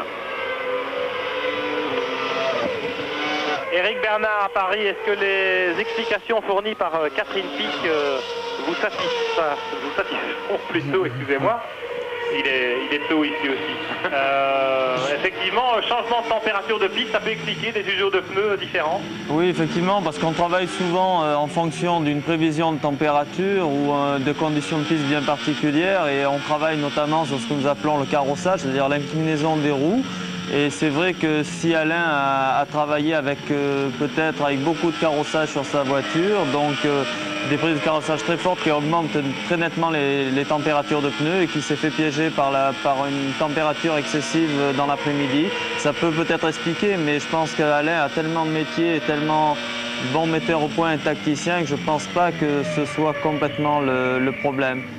Je pense plutôt à une inadaptation de la suspension à des conditions climatiques qui étaient peut-être un petit peu chaudes cet après-midi à Adélaïde.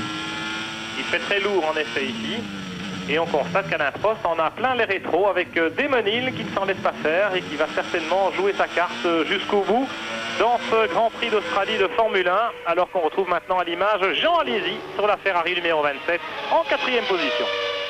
Eh bien, voilà une 4e position qui va s'ajouter, alors que vous voyez que les Williams ont décidé d'accrocher le vif du sujet à leur tour. Une 15-9-66 pour Alain Prost, une 15-914 pour Damon Hill, alors que Senna tourne en 1-16-7, mais Senna il est en tête, il contrôle la course. Alors, à l'image ici en 4e position, eh bien c'est Jean Alesi avec cette Ferrari, et quand même le rouge Ferrari fait toujours vibrer ici en Australie, mais on le sait également en Europe, puisque on est chargé, nous, ici à Adélaïde, de rapporter des autographes de Jean Alesi. C'est Gilles Bernet qui nous demandait ça tout à l'heure. Vous voyez que la célébrité de Ferrari est universelle. C'est un vrai mot de passe partout où on va, partout où Jean Alesi se rend, notamment au Japon, mais Gerhard Berger aussi. Eh bien, c'est formidable pour nous de revoir les Ferrari revenir au premier plan, et on espère très sincèrement que l'an prochain elles seront vraiment dans le coup. En tout cas, c'est ce que souhaite le nouveau patron de Ferrari depuis le mois de juillet, c'est-à-dire notre ami Jean Todt, qui quand même marque de son sceau cette Scuderia Ferrari qui était en pleine détresse, en plein désert, et on la voit maintenant revenir tout doucement mais sûrement au plus haut niveau. Attention, Senna dans le trafic, il est englué, il est en sandwich entre les deux Larousse de Toshio Suzuki et Eric Comas qui ferme la marche dans ce Grand Prix d'Australie. Senna qui n'a pas une très bonne vitesse de pointe, il a beaucoup d'appui sur sa McLaren, il a parfois un peu de mal à prendre davantage dans la ligne droite, et il a donc perdu quelques secondes précieuses pendant que Prost et Hill continuent à tomber les records du tour. Il n'amuse pas la galerie, les deux pilotes Williams. Au dernier passage, Prost a tourné en 1.15 454, Damon Hill juste derrière lui en 1.15 380, un nouveau record du tour ici à Adélaïde et 18 secondes d'avance pour Senna qui a sans doute encore perdu du temps dans ce dernier passage en doublant les Larousse. On va donc suivre les écarts alors que nous sommes maintenant à 14 tours de l'arrivée. Oui, 14 tours, c'est peu et c'est beaucoup à la fois, mais il faut se rappeler quand même que les Williams-Renault étaient à 30 secondes, Pierre, au moment des changements de pneus, alors que là, Derek Warwick a failli se toucher avec Mark Blundell. Et maintenant, on est dans les environs de 15 secondes, soit près de la moitié de la distance de gagner. C'est quand même pas mal. Je ne sais pas ce qui se passe dans la McLaren de tête. J'espère qu'elle contrôle la course, mais tout de même, c'est beaucoup. Warwick qui semblait évoluer comme un zombie, et puis qui a repris l'avantage sur Mark Blundell. Rappelons que Warwick était grippé, effectivement, et que le professeur Watkins, le médecin de la FISA, ne lui avait pas donné l'autorisation de s'aligner lors de la première journée d'essai. Il avait beaucoup de fièvre et on a vu un moment vendredi matin, le jeune Christian Fittipaldi s'apprêtait à monter dans le volant de cette Footwork Mugen Honda, s'apprêtait à monter dans le cockpit pour prendre le volant de cette voiture. Et puis au dernier moment, on a eu des nouvelles un peu plus rassurantes de Derek Warwick, qui a dit à son équipe qu'il serait là le lendemain, c'est-à-dire le samedi, et effectivement, il était là, mais il est quand même sous antibiotiques et probablement relativement fatigué. Et on parlait de la fatigue physique pour les pilotes à ce stade de la course, après 66 tours. Eh bien, elle vient et des petites erreurs peuvent se produire en raison précisément de cette fatigue.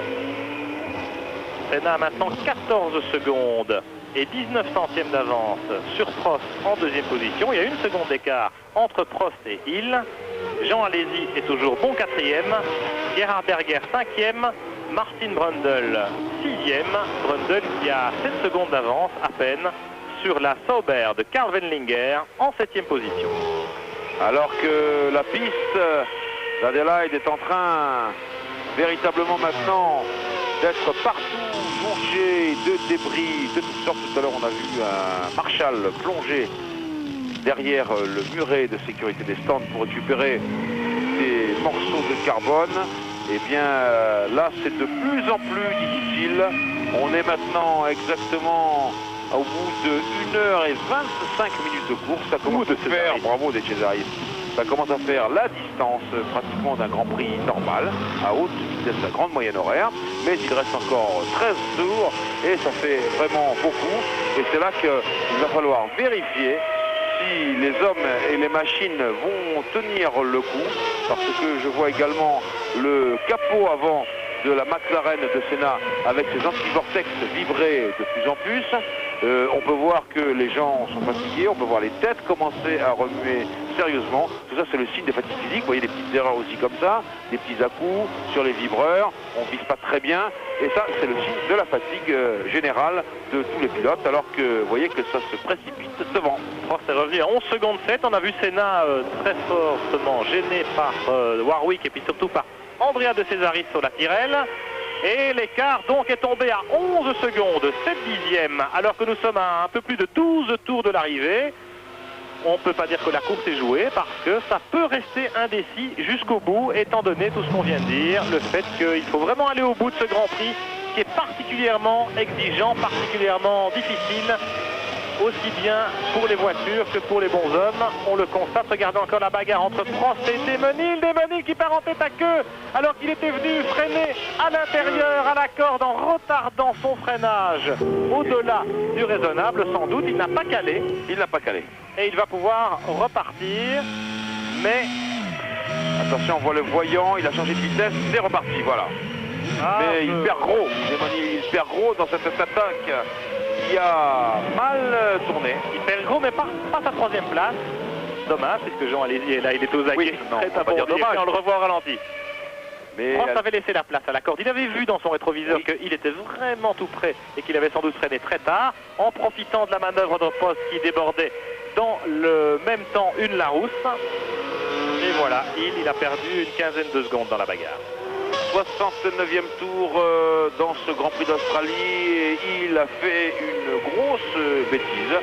en attaquant de façon trop précoce Alain Prost, car il n'était pas monté à sa hauteur et pourtant Prost avait laissé la place nécessaire. Oui, ils auraient pu s'accrocher les deux. Oui, bien sûr, Prost avait laissé la place nécessaire, premièrement en gentleman qu'il est, et puis deuxièmement en pilote prudent, car il a vu dans ses rétroviseurs, on le voit ici au ralenti, vous voyez la place, et c'est Damon Hill qui n'a pas osé assister, qui là a donné un tout petit coup de frein et est obligé de contre-braquer.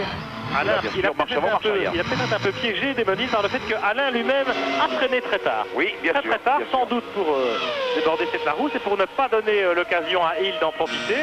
Il a retardé son freinage, Alain Prost, et Damon Hill a voulu freiner encore plus tard. Eh bien, c'était définitivement trop tard, la preuve. Alain Prost à 13 secondes de Ayrton Senna. Et là maintenant, c'est un nouveau pas. On sait maintenant que Senna ne peut plus s'arrêter pour changer de pneu, ça c'est évident. Mais quand même, Senna ne peut pas se permettre le moindre écart, car 13 secondes, c'est vite perdu. En tout cas, un arrêt au centre serait fatal. Donc Senna, eh bien, va rester comme il est, sans pouvoir changer de pneu. Mais il a fort à parier que le Brésilien et l'équipe McLaren avaient prévu cela. À 10 tours de l'arrivée, je vous parlais tout à l'heure de ces vétérans qui disputent ici leur dernier Grand Prix. Il y a bien entendu Alain Prost, pour lui c'est officiel, c'est une décision qu'il a prise volontairement. Eh bien c'est peut-être un peu moins officiel et un peu moins volontaire de la part des hommes que vous avez à l'image. Ricardo Patrese est dans la... que vous aviez à l'image. Ricardo Patrese est dans la... Benetton Ford, et puis il y avait la Footwork, ici c'est celle de Derek Warwick qui est un petit peu... Dans ce cas, il y a Andrea de Cesaris également chez Tyrrell. Alain Prost donc un peu bloqué dans le trafic maintenant.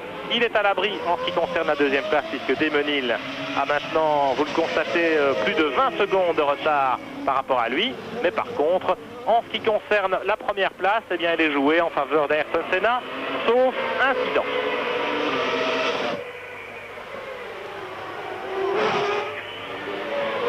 Alors que vous voyez le classement au 69e tour et que nous serons bientôt, nous, au 71e tour de course avec Senna, toujours devant Prost, et des écarts maintenant qui sont extrêmement larges. Vous voyez que, sauf incident, eh bien, le Grand Prix peut rester en l'état, mais justement, les incidents de dernière minute, c'est très précisément la spécificité de ce Grand Prix d'Australie, que l'on connaît également pour les orages violents, que l'on connaît pour le nombre d'abandons énormes qui existent à chaque fois, et puis bien sûr pour les vainqueurs surprises. Mais pour l'instant, l'homme de la situation, c'est lui, c'est Ayrton Senna, qui sera l'an prochain pilote Williams Renault, et qui a d'ailleurs rencontré les journalistes français de fort courtoise manière, après une conférence de presse avec les journalistes étrangers qui avaient été plutôt houleuses. Un peu moins courtoise. Un peu moins courtoise. Pour la presse britannique notamment. Senna a proprement mouché nos confrères britanniques à propos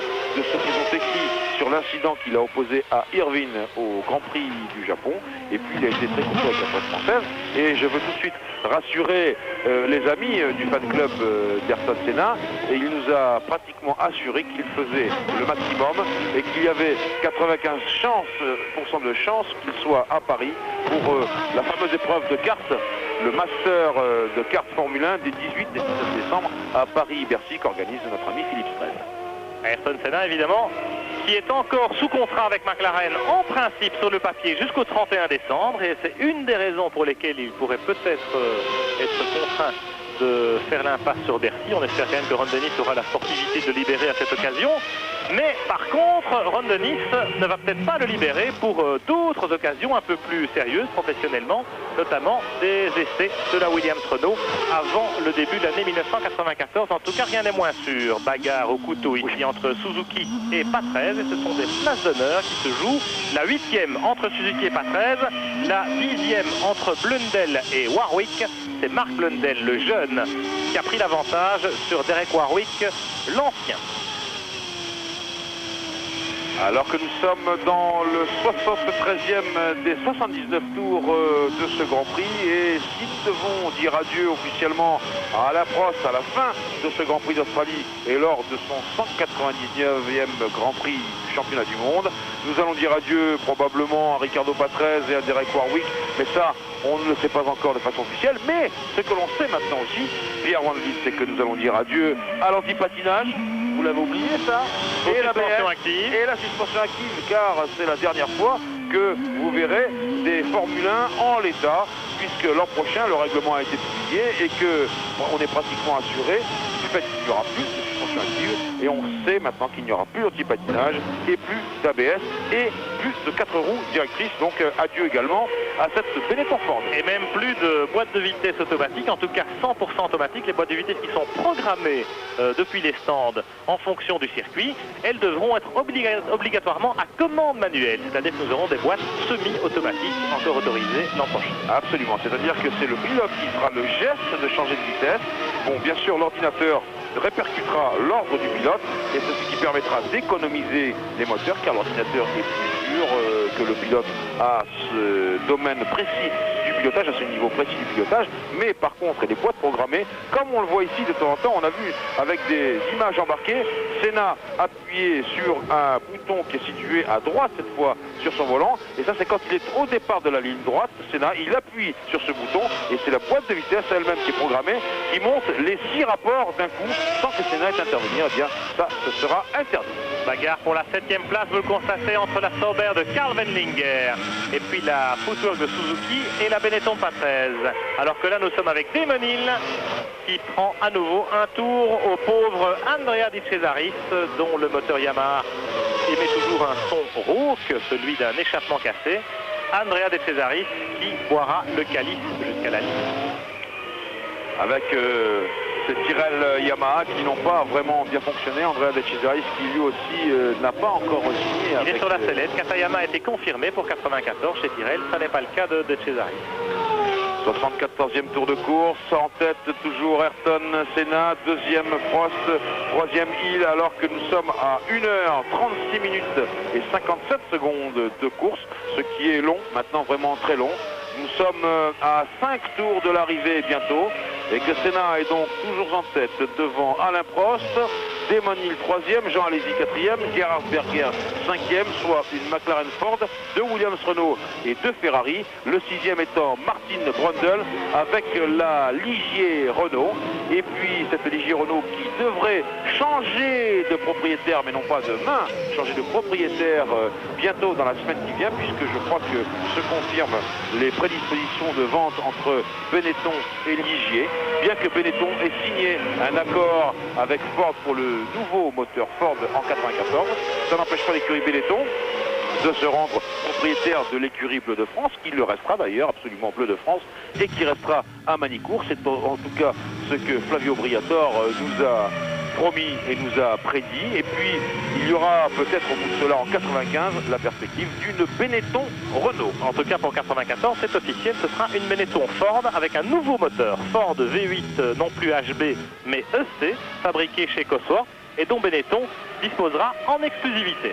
Moteur plus compact naturellement et beaucoup plus petit que celui qu'on connaît déjà. Ce sera donc un énorme progrès. En tout cas, le classement, je m'étais arrêté à Brundle en 6e position, Wendlinger est 7e, le 8e c'est Suzuki, le 9e Patrese, le 10e Blundell, le 11e Warwick, le 12e Barrichello, le 13e Comas, le 14e De Cesaris et le 15e Toshio Suzuki.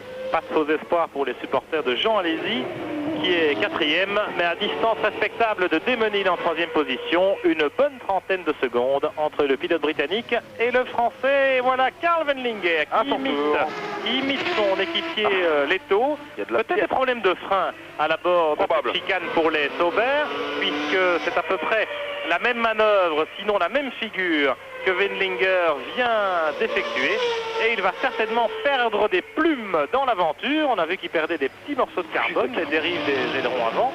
Et bien perdre des plumes en l'occurrence, perdre sa 7e place au profit de Suzuki et Patrese en pleine bagarre dans son sillage.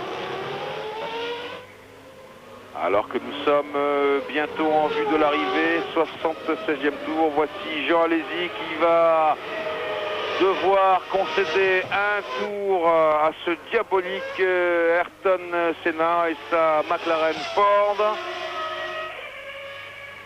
Jean Alesi qui est en 4e position. Et il reste 3 tours, c'est écrit dessus. Ça veut dire que les Ferrari ont quand même encore du pain sur la planche, puisqu'on constate là qu'ils concèdent un tour à une McLaren Ford. Il y a du boulot pour 1994 et l'hiver va être très occupé pour la plupart des écuries avec ce nouveau règlement. Même Monsieur Ayrton Senna en personne nous a confirmé qu'il allait travailler cet hiver, peut-être pas en décembre en fonction de ces problèmes contractuels que nous avons évoqués tout à l'heure, mais très certainement dès le début du mois de janvier, Williams et Renault ont l'intention de multiplier les séances de préparation en vue de cette saison 1994 qui s'annonce peut-être beaucoup plus ouverte qu'on ne pourrait l'imaginer sur le papier, même si, bien entendu, Ayrton Senna en sera le grandissime favori. Oui, mais vous savez également que du côté de McLaren, eh bien, on fera des essais de châssis naturellement. Et puis au mois de janvier apparaîtra le fameux moteur Peugeot, de Peugeot Talbot Sport. Moteur Peugeot V10 qui tourne au banc, enfin en tout cas certains éléments mécaniques sont déjà testés. Et Philippe Alliot a fait des essais avec la Peugeot 905 à Magny-Cours pas plus tard que cette semaine, mardi. Philippe Alliot qui était ici en observateur, c'est vous dire si son ancienne équipe n'a pas lésiné, comme son ancienne équipe. Il n'a pas lésiné sur les heures d'avion, Philippe. Et il est d'ailleurs actuellement dans l'avion du retour, il retourne à Paris. Et la 905 tourne actuellement à Magny-Cours avec probablement des éléments mécaniques qui seront utiles sur le prochain V10 Peugeot qui équipera la McLaren en 1994. Car à la tête de Peugeot Talbot Sport, Jean-Pierre Jabouille sait qu'il doit mettre les bouchées doubles dans son département moteur de Formule 1 pour que le planning soit respecté, c'est-à-dire installation du moteur à partir de début janvier dans la voiture et premiers essais naturellement. Alain Prost est à 13 secondes du leader Ayrton Senna. On vous parlait tout à l'heure de ces quelques secondes perdues dans les stands lors des changements de pneus. Vous voyez que ça va vite, 5, 6, 7 secondes. Eh bien, ça pourrait sinon changer la physionomie du Grand Prix. Ça aurait certainement rendu un peu plus serré le duel entre les deux hommes qui tourne à l'avantage d'Ayrton Senna pour ce dernier Grand Prix de la saison. The Ultimate, comme disent les Australiens, c'est surtout l'ultime Grand Prix de la carrière d'Alain Prost, champion du monde 1993. Et bien sûr, ici, tout un groupe de supporters français a fait le déplacement et je leur ai trouvé beaucoup de courage car ils ont encaissé 30 heures d'avion pour venir ici et arriver les uns jeudi, les autres vendredi. Et ils repartiront demain. Vous voyez que c'est beaucoup, mais un pilote comme Alain Prost méritait sans doute cela, alors que Ayrton Senna est dans son dernier tour.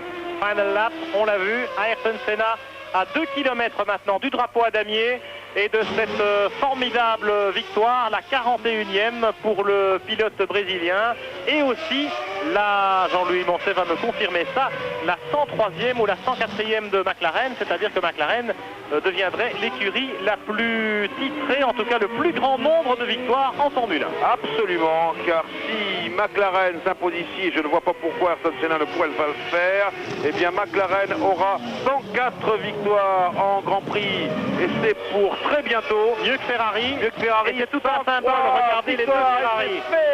Tout un symbole avec les deux Ferrari juste derrière Senna. Voilà la distance qu'il reste à parcourir à notre ami Jean Todt. Voilà la 2e place d'Alain Prost et c'est la dernière fois que Alain Prost franchit une ligne d'arrivée. Vous voyez ce petit geste modeste, car il a toujours été modeste, Alain Prost. Petit geste tout à fait modeste pour remercier tout le monde ici, son équipe sans doute, et puis les spectateurs. Il est très populaire ici, mais en réalité par le truchement de la télévision, les spectateurs du monde entier. Voilà, nous avons vécu un Grand Prix historique dont Pierre Van Vliet va nous rappeler le classement, alors que Senna salue la foule. Le classement, c'est évidemment Senna vainqueur, vous l'avez sur votre image. Alain Prost termine 2e à 9 secondes, 259 millièmes. 3e Démenil, 4e Jean Alesi, 5e Gerhard Berger, 6e Martin Brundle.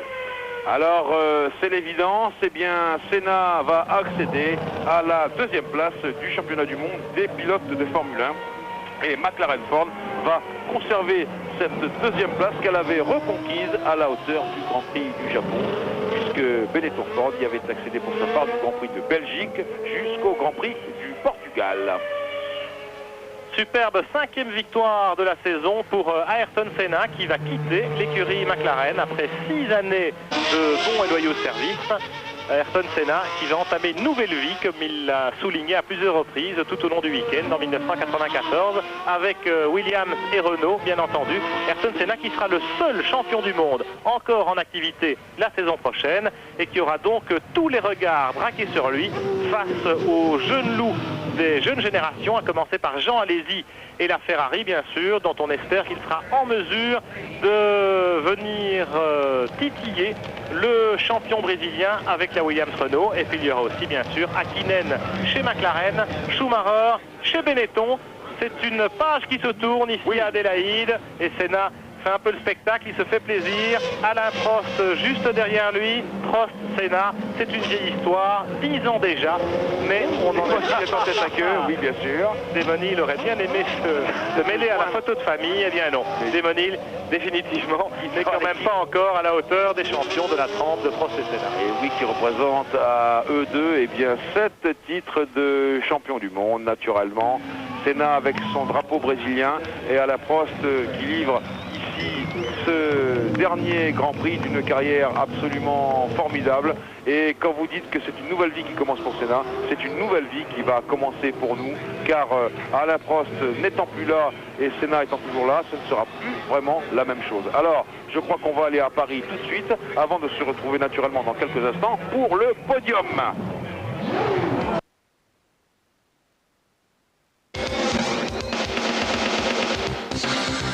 F1 Podium du Grand Prix d'Australie vous est présenté par Zanussi Électroménager. Tout de suite, nous retrouvons nos envoyés spéciaux à Adélaïde avec quelque chose d'important, c'est le podium. Et Senna et Prost se sont serrés la main, ça c'est sympa. Oui, Senna et Prost qui se sont serrés la main, et regardez aussi toute l'émotion de Senna qui écoutait les hymnes nationaux. Senna qui avait la larme à l'œil, et voilà que les deux hommes se resserrent la main à nouveau. Ça c'est fabuleux. Oui, c'est Senna qui fait le geste, c'est Senna qui va les chercher. Fois que c'est passé comme ça, ils se sont serrés la main un petit peu du bout des doigts tout à l'heure, juste à leur descente de voiture. Et là, Senna, pour son dernier Grand Prix chez McLaren, pour le dernier Grand Prix d'Alain Prost, réunit les deux équipiers de Williams sur la première marche du podium. Quelle émotion vraiment que ce geste qu'a fait Ayrton Senna. Et les drapeaux français sont aussi nombreux que les drapeaux brésiliens, une fois n'est pas coutume. C'est bien. Et il y a eu une grosse émotion également quand Ron Dennis est venu parler à Alain Prost et lui serrer la main.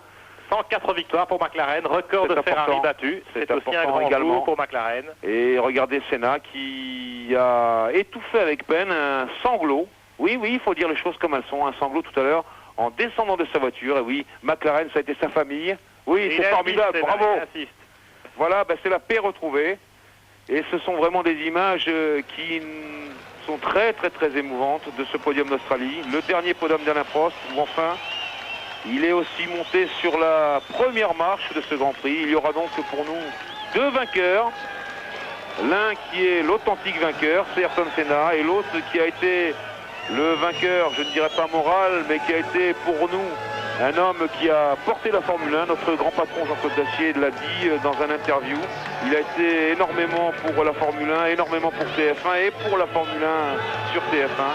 Eh bien, nous sommes heureux de voir que tout ça s'est achevé, quand même, quelque part, non pas dans l'amitié, mais dans le respect et la bravoure avec Joe Ramirez, qui est le team manager de McLaren, mais qui est un très grand ami d'Alain Prost, qui est très proche et qui est content d'avoir vu ce geste. Joe Ramirez, qui n'est pas loin de Catherine. Moi, Joe, you're a little bit sad today because Alan is Joe, vous êtes un peu triste aujourd'hui parce qu'Alain nous quitte. Joe a tellement d'émotions qu'il ne peut même pas me répondre. Il pleure parce que c'est la joie pour lui, parce que Senna va quitter McLaren, qu'il a supporté ces deux pilotes, à la fois Alain et Senna. Adélaïde, c'est un jour triste. Pour Prost. Mais au moins on a gagné. Mais au moins, oui, on a gagné ce Grand Prix. Joe Ramirez, c'est vrai que c'est un Grand Prix très symbolique. Voici le classement du championnat du monde. Avec Senna qui est repassé en deuxième position du monde. Un Grand Prix très symbolique. The Ultimate Grand Prix, le dernier Grand Prix de la saison ici à Adélaïde. Dernier Grand Prix pour Prost, on ne le dira jamais assez.